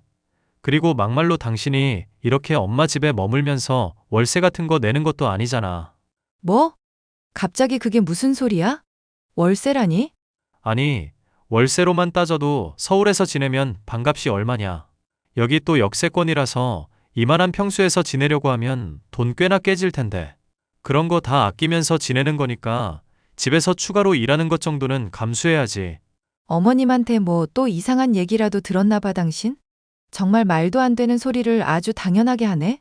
당연한 소리를 꼬아 듣는 게 당신 아닐까? 그런 식으로 따지면 당신은 왜 월세 어머님한테 안 드리는데? 왜 당신은 집에 오면 씻고 편하게 쉬기만 하냐고. 나야 회사 일 워낙 바쁘니까 그런 거고 애초에 우리 엄마 집이잖아. 엄마랑 아들 사이는 가족인데 돈 주고 받고 그러는 게 상식이야? 말싸움 이기고 싶으니까 별 이상한 얘기를 다 한다. 그럼 나랑 당신이랑은 가족 아냐? 어머님은 내 가족 아니신 거야? 자꾸 월세니 돈을 덜 버니까 집안일을 더 하라느니 왜 이렇게 사람들이 계산적이야? 야, 지금 너 우리 엄마 욕했냐? 이게 돈도 못 버는 거 좋게 좋게 대해주니까 말을 막 하네. 엄마 말 맞다나 부모 없는 것들은 이래서 안 된다는 표본을 보여주는 거야. 하, 당신 어머님이랑 나 평소에 그런 식으로 흉보고 있었던 거야? 내가 보육원 나온 게 자랑스러울 일은 아니지만 그렇다고 남들한테 창피할 일도 아니야. 당신은 그런 거 이해해 줄 거라 생각했었는데 평소에 날 부모 없는 여자 취급하면서 깔아보고 있었다. 이거네? 자꾸 화제 전환하면서 논점 흐리지 말자. 너가 지금 집안일 하기 싫다고 징징거리니까 내가 이런 식으로 굴지 말라는 뜻에서 한 말이잖아. 그러니까 남편 말 듣고 시어머니 말 들으면서 좋게 좋게 지내라고. 이러다가 끊어진 연 신세 되면 큰일 나는 거 너뿐이다. 연애 때만 해도 배려심 깊고 말 잘 통하고 착하던 남편은 어머님에게 무슨 소리를 계속 주입 듣는 것인지 날이 갈수록 말이 통하지도 않고 억지를 부리는 사람이 되어갔죠. 어떤 때는 제가 조금이라도 집에서 쉬고 있으면 한숨을 대놓고 팍팍 내쉬면서 온갖 눈치를 주기도 했습니다. 이제는 이 집에서 제가 더는 지낼 수 없겠구나. 이혼이 답인가 생각을 하고 있을 시점이었는데요. 야, 미쳤어? 남편 망신 주려고 환장했지? 다짜고짜 너너하면서 막말하지 마. 대체 뭐 때문에 또 이러는데? 회사 왔는데 지금 배가 꾸룩꾸룩 아주 탈이 지대로 났다. 너가 준 콩나물국 맛이 이상하다 싶더니 뭐 수작질이라도 부려놨냐? 내가 수작질을 왜 부려? 사람 먹을 거에. 네 속이야 어떤지 모르겠지만 엄마한테 물어보니까 너 일하기 싫어서 일부러 그런 거라던데. 이런 식으로 요리 못하는 척 상한 거 먹이면서 기싸움하려고 드는 거라고. 장난해? 그 요리 나도 똑같이 먹었는데 무슨 헛소리를 하는 거야. 진짜 살다 살다 별 희한한 소리를 다 듣겠네. 너야 뭐 보육원에서 지냈으니까 상한 거 먹어도 잘 견디는 체질이겠지. 근데 나는 곱게 자라서 그런 거 먹었다간 바로 탈난단 말이야. 요즘 당신 말하는 거마다 보육원 거리는 거 아주 거슬린다? 나 화나기 전에 적당히 좀 하지? 왜? 보육원 나온 거 창피하지 않다더니 막상 들으니 열은 받으신가 봐. 그러게 일하기 싫다고 왜 남편한테 상한 걸 먹이고 그래? 나 너 때문에 회사에서 지금 화장실 계속 간다고 눈치가 얼마나 보이는지 모르겠다. 당신이 그렇게 헛소리 할 때마다 내가 드는 생각은 뭔지 알아? 그냥 빨리 이 집안에서 떠야겠다. 이혼을 하는 게 답이겠다. 그런 생각밖에 안 들어. 야, 이혼하면 보육원 출신인 네가 자립 잘할 수 있을 것 같아? 그나마 내가 벌어다주는 돈 덕분에 신혼집 서울에 좋은 거 장만할 희망이라도 생긴 줄 알아. 예쁘다 해줬더니 자기가 진짜 예쁜 줄 알고 나대고 있어. 그래, 이혼하자. 너 진짜 답이 없는 놈이구나. 잠깐만 이혼? 그런다고 내가 무서워할 줄 알았냐? 너 집에 가면 혼날 각오하고 있어. 어디 하늘 같은 남편한테 상한 음식 먹이고 이겨 먹으려 들어. 미친년이. 남편의 막말에 더는 상처도 받지 않을 정도로 화가 났던 저는 이혼만이 답이라고 생각을 했습니다. 이렇게 된 데에는 시어머니의 입김이 있었다고 하지만 그렇다고 사람이 이렇게까지 달라지나 싶어 실망감과 배신감이 이만저만이 아니었죠. 화를 삭히려고 해도 도저히 가라앉지 않던 중 시어머니로부터 저는 연락을 받을 수 있었는데요. 예. 너는 지금 대체 뭘 하고 있는 거냐? 장도 보고 제사 음식도 만들면서 열심히 일을 해야지. 저희 집 제사 없다고 하지 않으셨어요? 명절 같은 것도 딱히 안 챙긴다고 하셨었는데요. 오늘부터 제사 생겼고 명절 같은 것도 이제 다 챙길 거다. 보나마나 또 말도 안 되는 소리 하면서 빠져나가려고 들 것 같은데 어림도 없다. 시집을 왔으면 며느리 도리를 해야지. 정말 어이가 없네요. 며느리 도리 이전에 시어머니 도리부터 해야 하는 거 아니에요? 야, 너 지금 그게 무슨 미친 소리니? 보육원에서 애미애비한테 버림받은 년 구제해줬더니 뭐가 어쩌고 어째? 애미애비한테 버림받은 년? 야, 꺼져. 미친 아줌마야. 너 같은 거 시애미라고 불렀던 게 다 아깝다. 에라 이 미친 아줌마. 너 지금 정말 정신이 어떻게 됐구나. 아님 뭐 또 아프다는 핑계로 약을 먹었니? 어쩌니 할 생각이니? 이게 어디 하늘 같은 시애미한테 대들고 막말을 하고 자빠졌어. 하늘 같은 시애미 같은 소리 하고 있네. 정신 나간 년이. 야, 내가 인간적으로 맞벌이하고 이 집에서 일한 거 시급으로 치면 댁 잘나신 아들보다 훨씬 더 벌어. 그리고 막말로 영업직이라 인센티브 안 받을 때는 얼마 벌지도 못하더만. 그럴 때도 아득바득 돈 더 많이 번다, 어쩐다 하면서 개소리하는 거 보면 진짜로 열받는 거 알지? 이게 진짜 미쳤나? 인간이 이렇게까지 막장으로 나올 수가 있니? 막장은 신혼집 장만도 못 해주면서 월세 어쩌고 생색내는 당신들이 막장이고, 남 직업이 돈 못 번다고 비하하고 부모 욕까지 하는데, 그럼 내가 당신들 잘 따라주기 바랐어? 됐으니까 아줌마, 나 댁 아들이랑 이혼할 거고요. 제사든 명절이든 알아서 혼자서 잘 챙겨보세요. 아이고, 현민이 아버지, 이 미친 며느리 좀 어떻게 데려가세요? 인연 이거 표독스럽게 대드는 꼴 좀 보고도 가만히 있을 거요?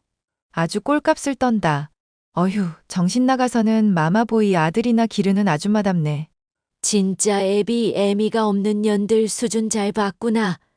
그래, 이혼하든지 말든지 맘대로 하렴. 나도 남편 없고 멍청한 년이랑 그년 밑에서 자란 아들 수준 잘 보고 가요.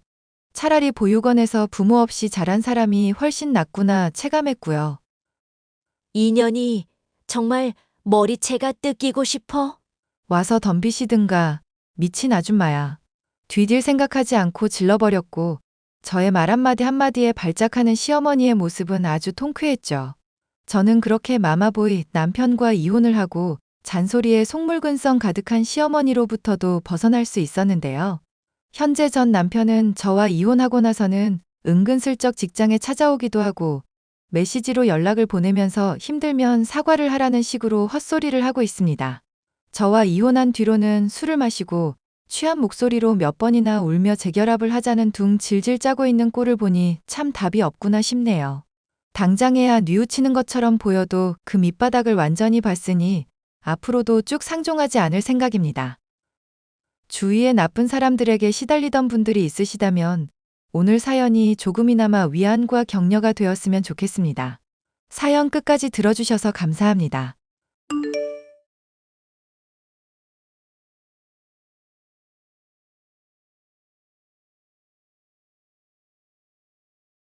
안녕하세요.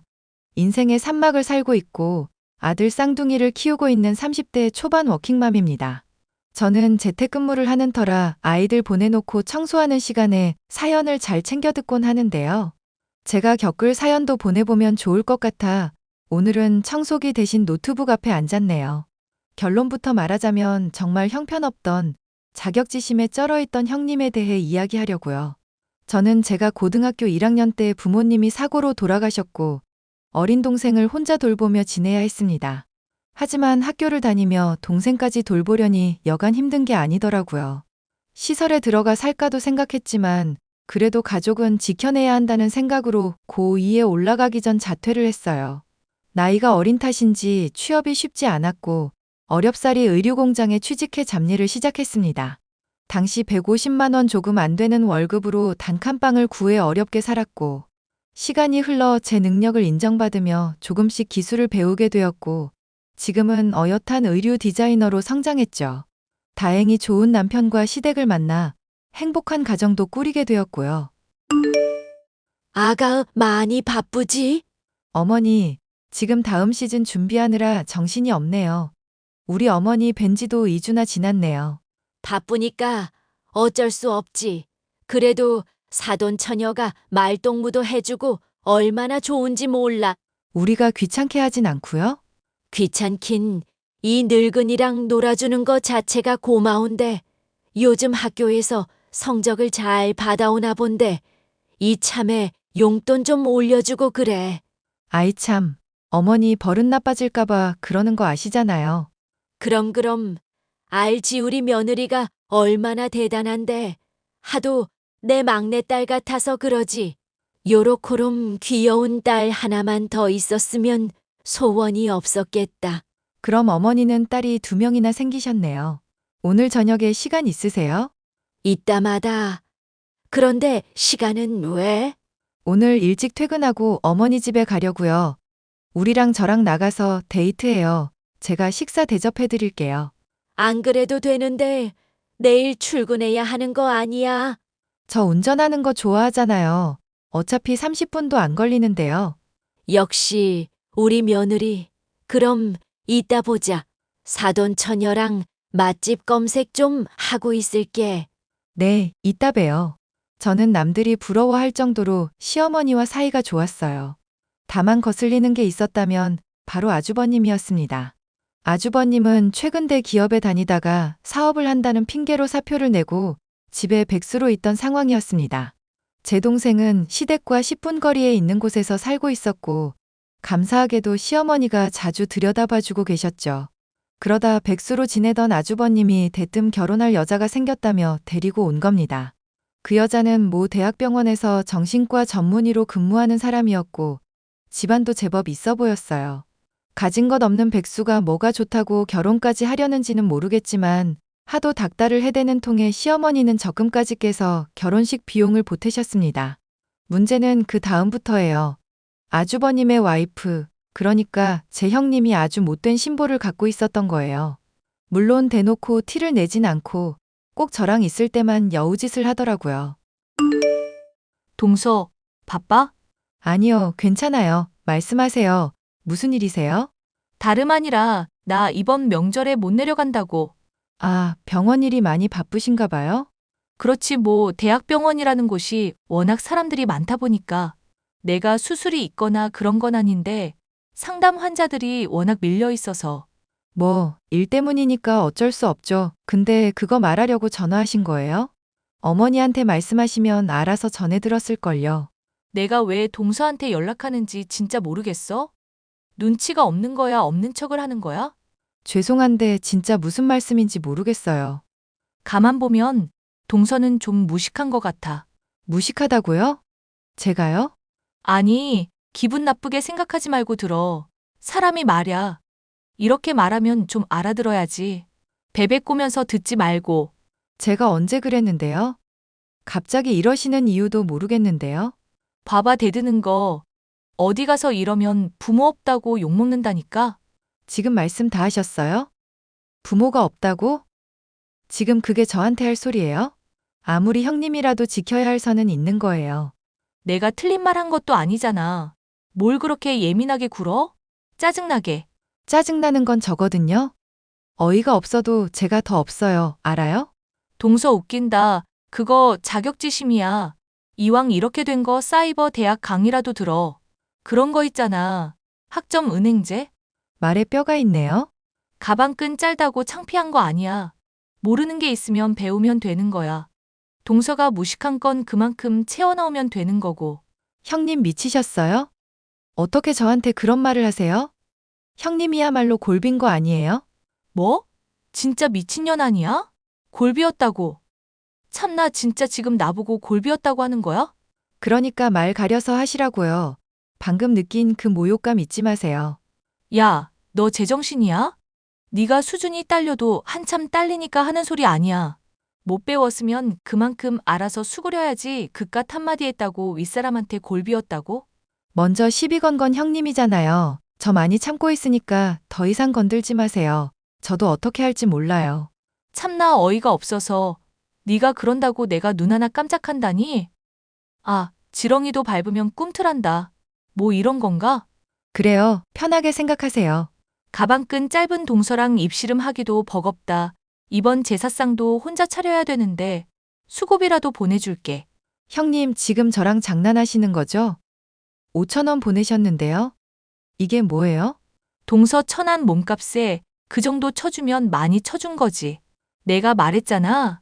베베 꼬면서 듣지 말라고. 난 있는 사실 그대로만 이야기하는 거라고. 진짜 미치셨네요. 2년 사람 되긴 글렀네. 뭐? 년? 수준하고는 내가 동서 갈궈줄게 그걸 원하는 것 같으니. 알아서 하세요. 진짜 어이가 없어서 웃음도 안 나오네요. 형님은 항상 제 직업, 학벌 등 모든 걸 걸고 넘어지며 비꼬기 일쑤였습니다. 굳이 말하지 않아도 될 사실을 저에게 말하거나 약 올리는 건 연했고요. 하지만 이 모든 건 저와 단 둘이 있거나 다른 가족들의 눈을 피했을 때만 했었어요. 그래서 제가 주변에 말을 해도 말도 안 되는 소리라며 믿지 않으려 하더라고요.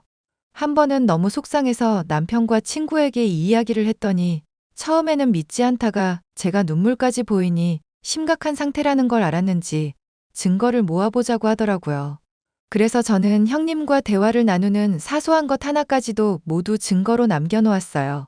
그렇게 꼬박 1년 정도의 시간이 걸렸고 어마어마한 양의 증거들을 모을 수 있었습니다. 어머니, 이번에 생신기념해서 용돈 보내드렸어요. 통장 확인해 보세요. 안 그래도 방금 문자 떴다. 매번 이렇게 큰 돈 보내서 어떻게 생활하기도 빠듯할 텐데. 제가 그만큼 버니까요. 어머니한테 드리고도 많이 남으니까 걱정하지 않으셔도 돼요. 저도 뭐 해드릴까 하다가 등산복 풀세트 샀어요. 지팡이나 이런 것들도 다 샀으니까 한번 보세요. 마음에 안 드시면 반품하면 되니까요. 고맙다. 역시 우리 며느리. 우리 며느리, 어머니, 저는요? 저는 며느리 아니에요? 무슨 소리야. 우리 큰애도 다 내 딸 같은 며느리지. 요즘 세상에 차별하시면 큰일 나요. 어머, 얘 차별이라니. 지금 내가 너희들을 차별한다. 이 말이냐? 아니, 그렇잖아요. 말씀하시는 것만 봐도 쟤랑 저랑 차별하시는 거 맞잖아요. 안 그래요? 누구는 며느리고 누구는 아니에요? 큰애야 말은 가려서 해라. 아무리 손 아래 사람이라고 해도 제가 뭐니? 그리고 다시 한번 말하는데 난 차별 같은 거 안 한다. 누가 더 잘났고 못났고 그런 게 없다. 이거야 알겠니? 동서, 뭐라고 말 좀 해봐. 가만히 있으니까 내가 이상해지잖아. 제가 뭐라고 말을 해야 하는데요? 그냥 평소처럼 형님은 형님 하던 대로 저는 저 하던 대로 하면 되잖아요. 긴 말 할 거 없다. 별거 아닌 걸로 큰일 만들지 말자꾸나. 기분 좋게 쇼핑하고 왔더니 왜들 그런다니. 나중에 내가 연락하마 다들 어여 쉬어. 네, 어머니, 식사 거르지 말고 계시고요. 그렇게 티격태격하며 지냈는데 문제는 바로 연말 모임을 하고 나서 터지고 말았습니다. 형님이 계속 저러시니 시어머니도 벼르고 계셨던 모양이더라고요. 저야 친정 부모님도 안 계시고 동생 혼자 있으니 연말에 가족 모임을 하는데 감사하게도 동생도 불러 같이 식사를 했습니다. 형님은 나름 연말인데 분위기 내야 한다며 또 자기 멋대로 호텔 뷔페를 예약했더라고요. 저도 디자이너 일을 하면서 일이 조금 잘 되던 시기였고 동생도 이제 막 수능을 끝낸 타이밍이었어요. 이미 수시에 합격해 원하는 대학을 갈 수 있던 상태였지만 10대로서 마지막 이벤트라며 굳이 수능을 보겠다고 고집을 부리더라고요. 동생은 정말 들어가기 힘들다는 의대에 합격한 상태였습니다. 형님이 지금까지 그래왔듯이 혹여나 동생을 걸고 넘어지며 자격지심을 부리진 않을까 노심초사하고 있었죠. 동생도 은근 한성격해서 형님이랑 말싸움이라도 나는 날엔 정말 큰일이 날 수도 있었거든요. 아무튼 별일 없이 식사를 마무리했는데 뜬금없이 형님이 동생과 저에게 연락을 했습니다. 뭔가 했는데 우려하던 일이 벌어지고야 말았죠. 사돈처녀, 나 누군지 알지? 아, 네, 당연히 알죠. 제 번호는 어떻게 알고? 무슨 일 있으세요? 아니, 저번 연말 모임에서 의대 간다길래 어머님한테 따로 연락처 물어봤지. 옛날 생각도 나고 해서 조언 좀 해주려고. 네, 조언이요? 그래, 내가 그래도 의대 선배잖아. 어디 학교 간 건지는 모르겠지만 일단 축하해. 세상에 의사 되는 게 어디 쉬운 건 아니잖아. 그렇죠. 일단 축하해 주신 건 감사합니다. 근데 제가 어디 의대 합격하신지도 모르잖아요. 의대가 다 거기서 거기지 뭐. 아무튼 개천에서 용난 케이스인데 학비 같은 건 감당할 수 있겠어? 형님, 지금 말씀 선 좀 넘으시는 것 같은데요? 선을 넘다니. 개천에서 용난 게 뭐. 부끄러운 게 아니잖아. 그리고 의대에 학비 한두 푼 드는 것도 아닌데 그깟 옷 디자인 좀 한다고 벌이가 되겠어? 그래서 하고 싶으신 말이 뭐세요? 늘 이런 식으로 저희 언니 갈구셨어요? 뭐? 갈고? 누구 동생 아니랄까봐 날 서 있는 것 좀 봐. 너 이 바닥 얼마나 좁은지 알아? 형님 그만하세요. 하실 말씀만 하시고 그만두시라고요. 언니, 가만히 있어봐. 지금까지 이런 사람을 형님으로 모시고 산 거야? 뭐? 이런 사람? 내가 어떤데? 어이가 없네? 너 내가 선배인 거 몰라? 아, 그래서 묻잖아요. 저랑 같은 학교시냐고. 저 서울대 의대예요. 그러는 그쪽은 어디 학교 나오셨는데요? 뭐? 서울대? 저기 한남대가 아니라? 어디서 주워 들으신 건진 모르겠지만 저 서울대 의대거든요. 한남대 갈 바엔 나가 죽는 게 낫죠. 뭐? 지금 우리 학교 무시하는 거야? 너 지금 완전 선 넘은 거 알아? 선은 그쪽이 먼저 넘었어요. 보니까 우리 언니 앵간히 갈 거 됐겠구만. 저기요, 듣보잡 대학 나온 거 가지고 유세 부리지 마요. 너 지금 말 다 했어? 우리야 그만해. 그만하면 됐어. 왜 그래? 아, 가만히 있어봐. 저 사람이 먼저 시작했어. 언니, 그동안 이러고 살았어? 속상했던 게 이런 이유였구나. 자매가 쌍으로 나대네? 너 그래가지고 이 바닥에서 살아남을 수 있겠어? 다 연줄로 이어져 있는 거 몰라? 그딴 거 관심 없고요. 실력이나 있나 모르겠네. 정신과 의사라면서요? 본인이 더 잘 알겠네. 정신 썩어 빠진 거. 뭐? 야, 너 말 다 했어? 가진 거 쥐뿔도 없는 년들이 챙겨주려니까 똥오줌 못 가리고 기어오르네? 아줌마, 수준 떨어지는 건 당신이야. 학비 걱정을 왜 해? 나 전액 장학금 받으면서 다니는데? 아줌마는 대학 다니면서 좀 쪼들렸나 보지? 그리고 저희한테 이러시는 거 각오하신 거예요? 무슨 말이야? 저는 직진하면 끝을 보는 성격이라 가만히 안 있어요. 성격도 급한 편이고 확실한 걸 좋아하는 편이고요. 지금 대화 나눈 거 다 캡처해서 사돈 어른한테 다 보내놨으니까 뒷감당 잘해보세요. 언니, 그리고 언니도 더 이상 당하고 살지 마. 멍청이도 아니고 이제 꽃길만 좀 걸으라고. 아니나 다를까 시어머니는 다음날 바로 형님과 저를 부르셨어요. 형님은 기다렸다는 듯이 평소에 있던 불만을 시어머니께 쏟아내기 시작했습니다. 그리고는 저와 여동생을 까내리며 버릇이 없다는 둥 온갖 말을 전하더라고요. 완전 왜곡된 말에 저절로 인상이 찌푸려지는데 시어머니가 저보고 할 말 없냐 일래 말없이 제가 가진 모든 증거를 드렸습니다. 그걸 보시는 시어머니는 얼굴 표정이 점점 일그러지시는데 제가 다 땀이 나더라고요. 시어머니는 형님을 무척이나 나무라셨고 앞으로는 연락하지도 보고 살지 말자고 선언하셨어요. 한바탕 소란이 일고 좀 조용해지나 싶었습니다. 여동생도 무사히 대학에 입학했고 저도 신상을 준비하느라 정신없이 바쁜 나날을 보내게 되었죠. 그러다 제가 소매치기를 당했고 디자인 파일을 잃어버리게 된 사건이 발생했어요. 1년 넘게 잠도 못 자면서 준비한 디자인이라 남다른 애정이 있었는데 한순간에 잃어버리니 망연자실하게 되더라고요. 결국 저는 경찰에 신고를 했고 하루빨리 소매치기범이 잡히길 바랬지만 돌아오는 건 고소장이었습니다. 모 의류업체에서 자신들의 디자인을 카피했다며 절 고소했더군요. 온 집안은 난리가 났고 저는 2주가량 경찰서에 불려다니며 조사를 받아야 했습니다. 동서, 이번에 고소당했다면서? 네, 저도 어떻게 된 일인지 모르겠어요. 무슨 일로 연락하신 거예요? 무슨 일이긴. 동서 잘 되는 꼴 내가 못 보잖아. 약 좀 올리려고 연락했지. 지금 불난집에 부채질하세요? 전 정말 결백하다고요. 결백하면 증거를 대면 되잖아. 뭐하러 시간을 끄는데?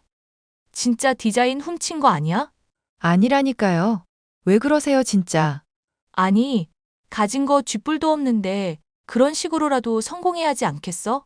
원래 동서 남의 뒤통수 잘 치잖아. 어머님한테 그 딴 증거들 모아서 드리기까지 했는데 덕분에 난 시댁에서 완전 미운 털이 박혔네.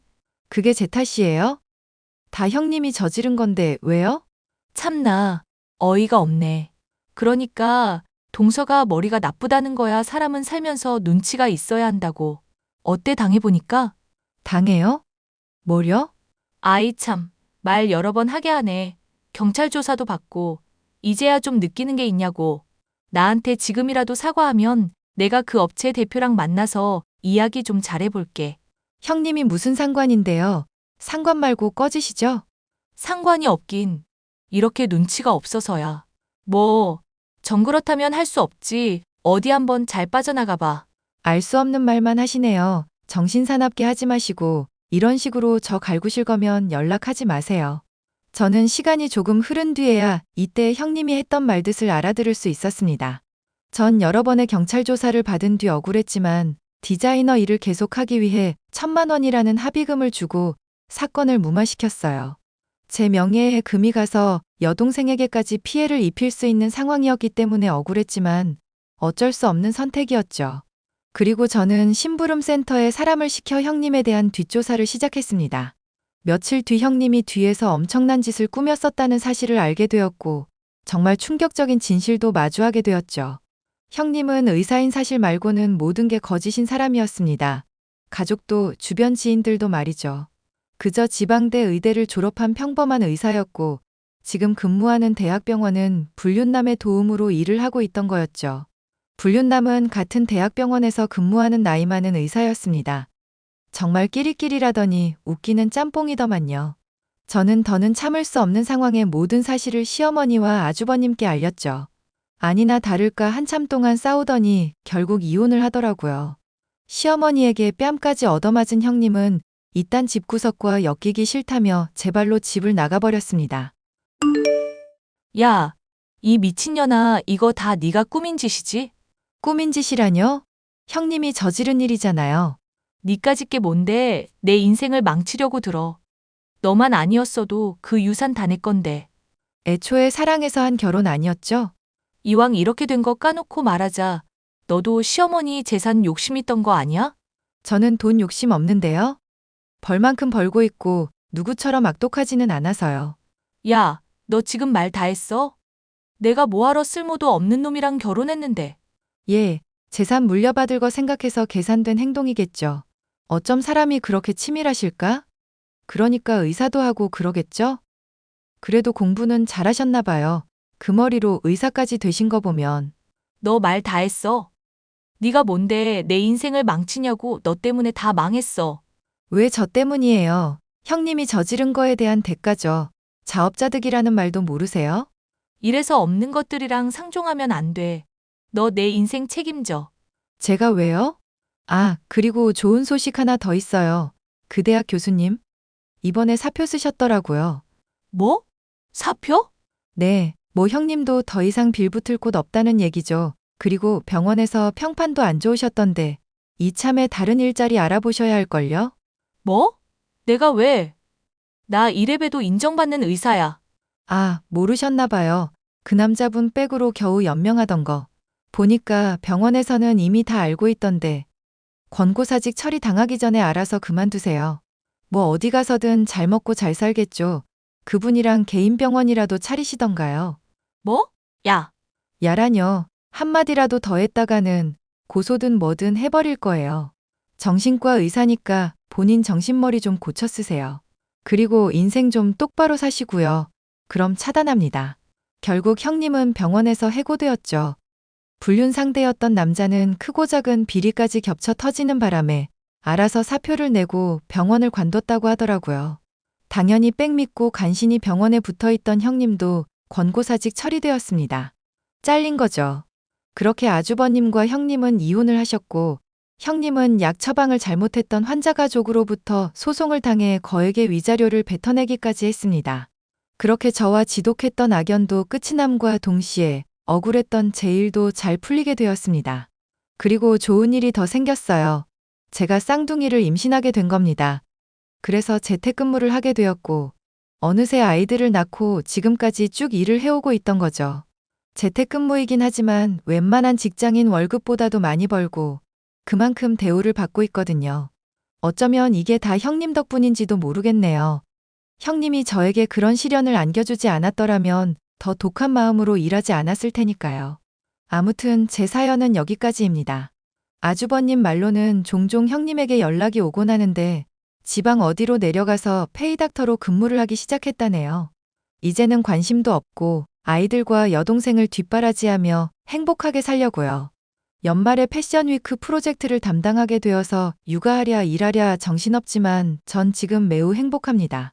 제 긴 사연 들어주셔서 감사합니다.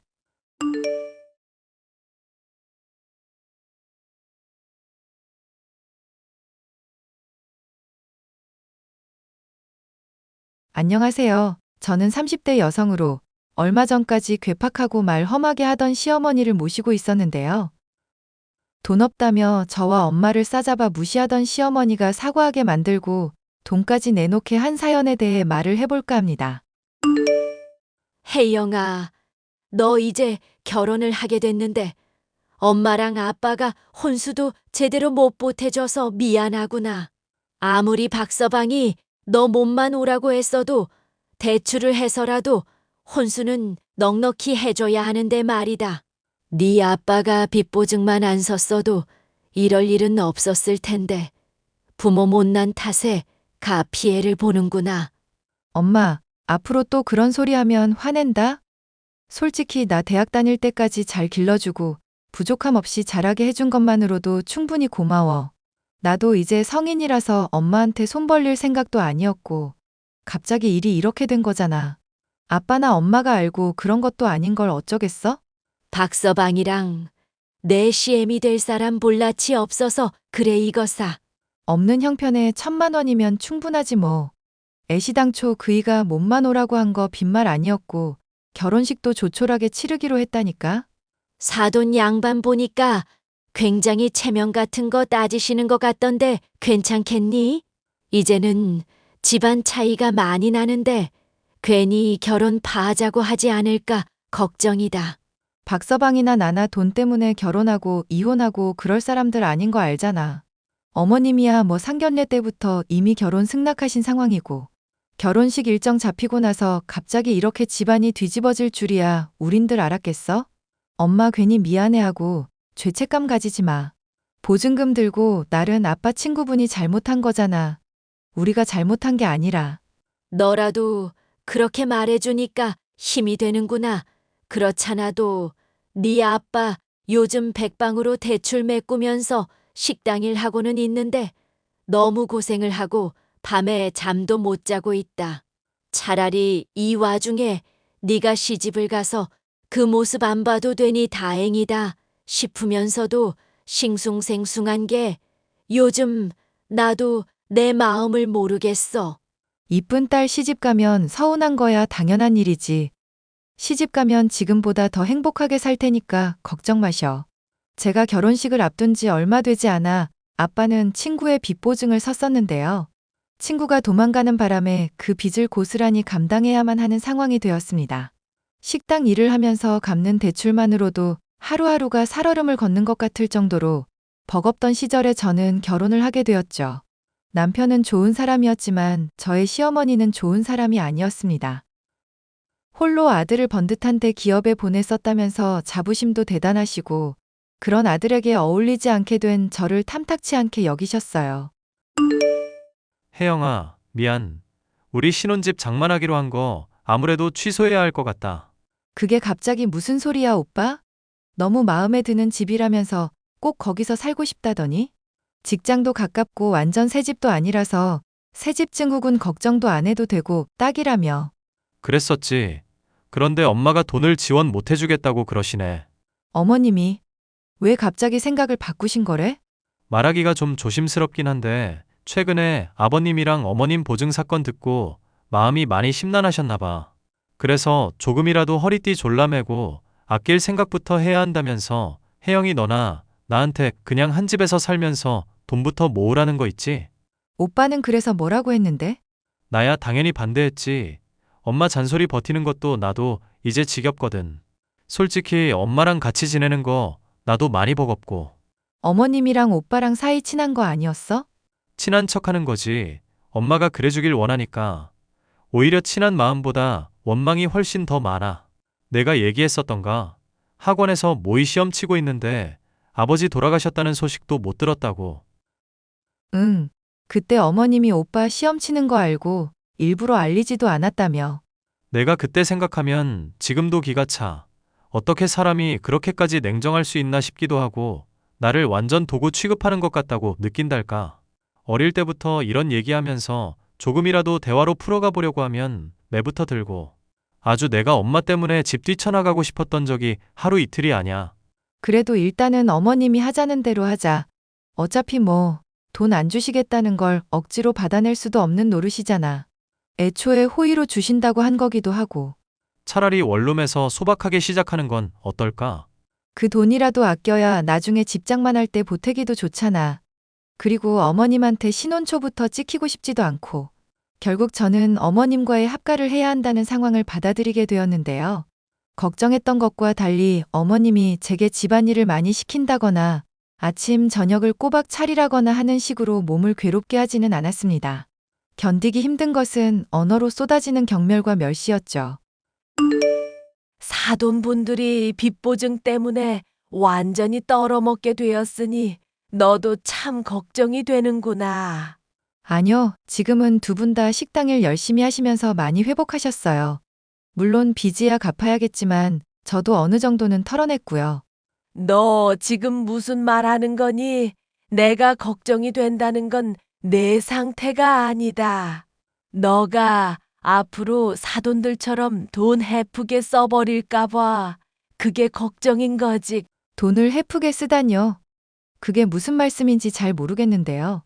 빚보증을 선다는 거, 그거 결국 남 믿고 돈 날리는 거나 다름없는 행동 아니니? 사람들이 나이도 잡술 만큼 잡섰으면 인간관계에서 믿을 만한 사람을 믿어야지. 날 봐라. 개모임할 때도 주변 평판 따져가면서 딱 검증된 사람들 있는 곳만 들어가잖니. 물론 빚까지 지게 된 마당에 이런 얘기를 하는 게 좀 웃기게 들릴 수는 있을 텐데요. 아빠나 엄마나 친구한테 속기는 했어도 해펐다고는 생각하지 않아요. 그리고 그런 식으로 사람들 다 안 믿으면 누굴 믿을 수 있겠어요? 막상 어머님도 결국 개모임 하시는 분들 믿으시는 걸 텐데 친구도 아닌 사이니 속을 가능성은 오히려 더 크지 않을까요? 그러니까 사기를 왜 당하냐는 거다. 결국 남한테 속는다는 건 본인 욕심 때문에 다 자초를 한 거지. 아버지는 딱히 욕심부린 게 아니라 친구분 도와드린 건데요. 다달이 이자라도 받으려고 하지 않았겠니? 그리고 도와주면 나중에 또 비빌 언덕도 생기는 거니까 보험도 들어놓을 요량이셨겠지.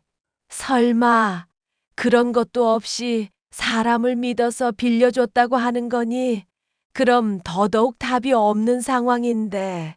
어머님, 죄송하지만 저는 지금 어머님께서 저한테 뭔가 화나신 게 있는 것 같이 느껴져요. 괜히 부모님 욕하시면서 둘러가지 마시고 차라리 저한테 편하게 말씀을 해주세요. 고칠 수 있는 거라면 제가 고칠 테니 드러나 보려고요. 이거 당돌하기가 아주 짝이 없는 애구나. 혼수라고는 딸랑 1,000만 원만 해온 주제에 낯짝도 아주 두껍고.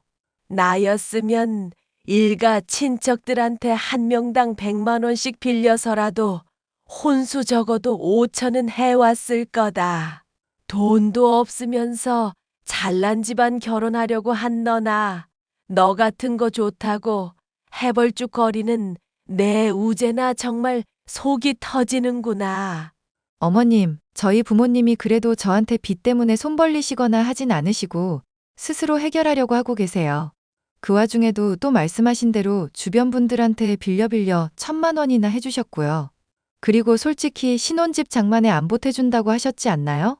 그럼 그이나 저나 당장 들어간 비용만 놓고 보면 제 쪽이 오히려 많이 투자한 셈인데요. 내 셈법이 그따위니까 걱정이라는 거다. 나중에 내가 너랑 우재하는 거 마음에 들면 어련히 독립시켜주고 돈도 넉넉하게 해줄 텐데. 당장 열받는다고 따져대고 당장 돈 더 썼다고 생색내는 걸 보니 속이 터지는구나. 어휴. 저는 당장의 것만 계산한 게 아니라 어머님이 하도 뭐라고 하시면서 먼저 계산기를 꺼내시니까 거기에 대해 반박을 한 건데요. 됐다. 입 아프게 자꾸 했던 말하게 하지 마라. 하여튼 간에 넌 이제 우리 집안 며느리가 됐으니까 행실에 늘 신경 쓰고 다니도록 해. 알겠니? 내가 카드 줄 테니까 그 후줄근한 옷들 죄다 버리고 좀 이쁜 걸로 맞추고. 엄마와 아빠가 사준 옷을 비하하고 돈으로 대놓고 괄시하는 시어머니의 모진 말투에 저는 심한 모멸감을 느꼈었는데요. 이런 날이 하루하루 되풀이 되다 보니 저로서도 계속 참기가 힘들었습니다. 남편에게 중재를 해달라고 요청을 할 수밖에 없었죠. 오빠가 어머님이랑 나랑 사이좋게 지낼 수 있도록 힘 좀 써줘. 아니면 어머님이 정말로 좋아하실 만한 거, 음식 같은 거라도 알려주든지. 내가 재료 좋은 곳에서 공수해와서 점수 좀 따려고. 어차피 곧 분가하면 곧 안 보게 될 사이인데 왜 그렇게 열심히 해? 그게 언제가 될 줄 알고. 그리고 그동안은 같이 살 건데 친해져 두면 나쁘지 않은 거잖아. 오빠가 잘 좀 중재해주고 같이 식사도 할 수 있는 시간 만들어주고 하여튼 신경도 좀 써줘. 혜영아, 너가 착각하는 것이 있는데 엄마는 친해질 수 있는 사람이 아니라니까. 세상이 돈 아니면 권력이나 명예 같은 걸로 굴러간다고 생각하는 사람이라고. 나도 오기가 있지. 이대로는 분해서 그래. 어머님한테 인정받을 수 있을 정도로 철저하게 잘해보고 점수 딸 거야. 그리고 실질적인 이득 얻어내면 족하다고 생각하고 있어야지. 그게 잘 될까 모르겠다. 결국 남편의 중재에 저와 시어머니는 함께 고급 레스토랑에서 식사를 하게 되었는데요. 남편이 있을 동안만 하더라도 종종 웃으시며 미소를 보이시던 시어머니. 하지만 남편이 저와 시어머니 두 사람만 이야기를 나누라며 일어서자마자 태도가 돌변하더니 자리에서 벌떡 일어나 밖으로 나가셨습니다. 제가 당황하든지 말든지 따라오든지 말든지 상관하지 않는 태도였죠. 모셔드리겠다고 해도 택시를 타고 휙 가버리시더군요.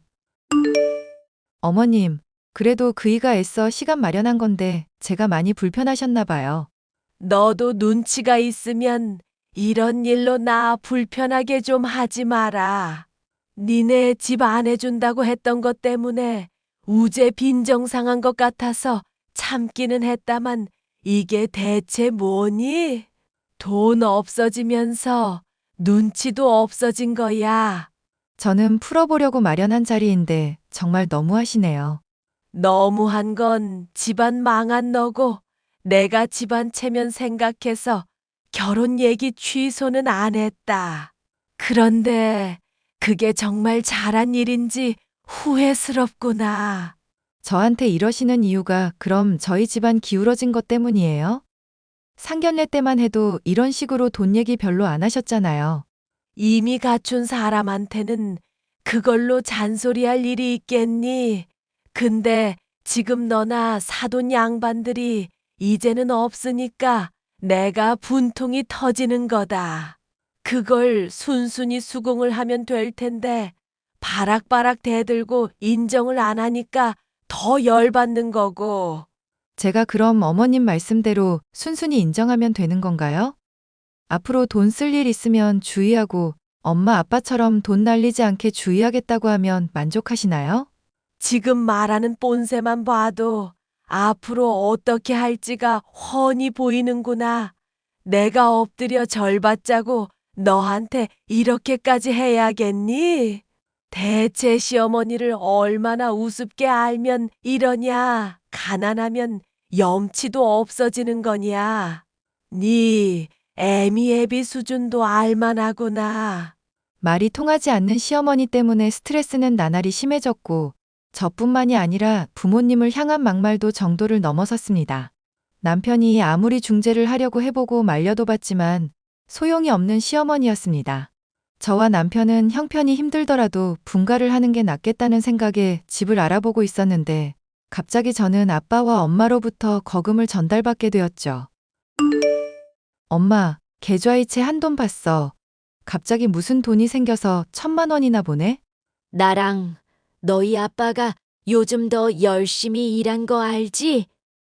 덕분인지 지역 신문에 소개가 되는 바람에 장사가 잘 풀리게 됐지 뭐니. 그런다고 이렇게 갑자기 큰 돈이 생겨? 안 그래도 그것까지 얘기하려던 참이다. 네 아빠 친구 교통사고가 크게 나는 바람에 한동안 의식불명 상태였다가 이제야 정신을 차렸다더구나. 아빠 빚 보증서 줬던 거 돈 붙이러 가다가 사고를 당했다는데 이걸 뭐라고 할 수도 없고 남편이나 나나 그래서 용서해 주기로 했다. 뭐? 그럼 아빠가 빚 보증 섰던 것도 다 해결되었었던 거야? 그래. 그래서 너 혼수 때 적게 준비해서 구박받고 있을 거 만회 좀 하라고 돈 좀 붙였지. 일단 그걸로 모자랐을 혼수자금에 보태고 나중에 또 보내줄 테니까 집 장만하는데도 쓰자꾸나. 어차피 잃어버렸던 돈이라고 생각했는데 갑자기 생기니 내 아빠나 나나 그게 좋다고 생각이 들었다. 엄마가 그렇게 해주면 고맙기야 하지. 그리고 사돈 양반한테 명품백도 하나 선물할까 싶구나. 엥? 어머님한테 명품백은 왜? 너랑 박서방 결혼하고 나서 내 생일이랑 아빠 생일 물어보니까 비싼 선물을 다 챙겨주시지 뭐니. 아빠한테는 비싼 양복에 나한테는 밍크 코트까지 챙겨주면서 힘내라고 하시더라. 엄마의 말을 듣고 생각해보니 시어머니가 돈이 없다는 걸로 핍박은 했었지만 베푸는 걸 아끼지는 않았었다는 생각이 스쳤죠. 어쩌면 시어머니가 진정으로 바란 건 노파심에 하는 말을 제가 받아들이고 수긍하는 것 뿐이었던가 하는 생각이 들기도 했습니다. 그리고 다가오는 시어머니의 생일 잔치날, 저는 엄마와 함께 참여를 하게 되었는데요. 사람들이 있는 자리라서인지, 그게 아니면 엄마한테는 별 악감정이 없어서인지 친절한 모습을 보이더군요. 네 애미 내 생일 잔치엔 왜 온 거라니 옷은 무슨 거지 새끼 마냥 입고 와선 동냥이라도 하러 온 거라니? 어머님, 엄마가 준 생일 선물 보면 놀랄 텐데요. 뭐 생일 선물이 뭐길래? 그간 어머님이 챙겨주신 거 감사하다고 명품백 선물을 했더라고요. 가짜 아니고 보증서처럼 쓰는 개런티 카드인가도 들어있다고 하니 확인해보세요. 아니, 사돈이 무슨 돈이 있어서 이런 선물을 해. 그럴 돈 있으면 아껴서 너네 집 만드는데 보태기라도 해야지. 사실 어머님이 모질게 말씀해서라도 돈 관련해서 주의해야 한다는 거 알려주려 하신 건데 제가 오해를 많이 했나 싶더라고요. 좋은 마음으로 하신 말인데 엄마 아빠가 돈 날린 일도 겹치고 저도 죄송스럽기도 해서 순순히 말씀을 못 받아들였어요. 난 또 뭔 대단한 얘기를 하나 했다. 알겠으니 선물 제대로 받았고 감사하다고 전하기나 하거라. 네. 혹시 또 하실 말씀은 더 없으세요? 그간 나도 어른으로서 말이 너무 심하긴 했었지. 그리고 어쨌거나 욕봤다.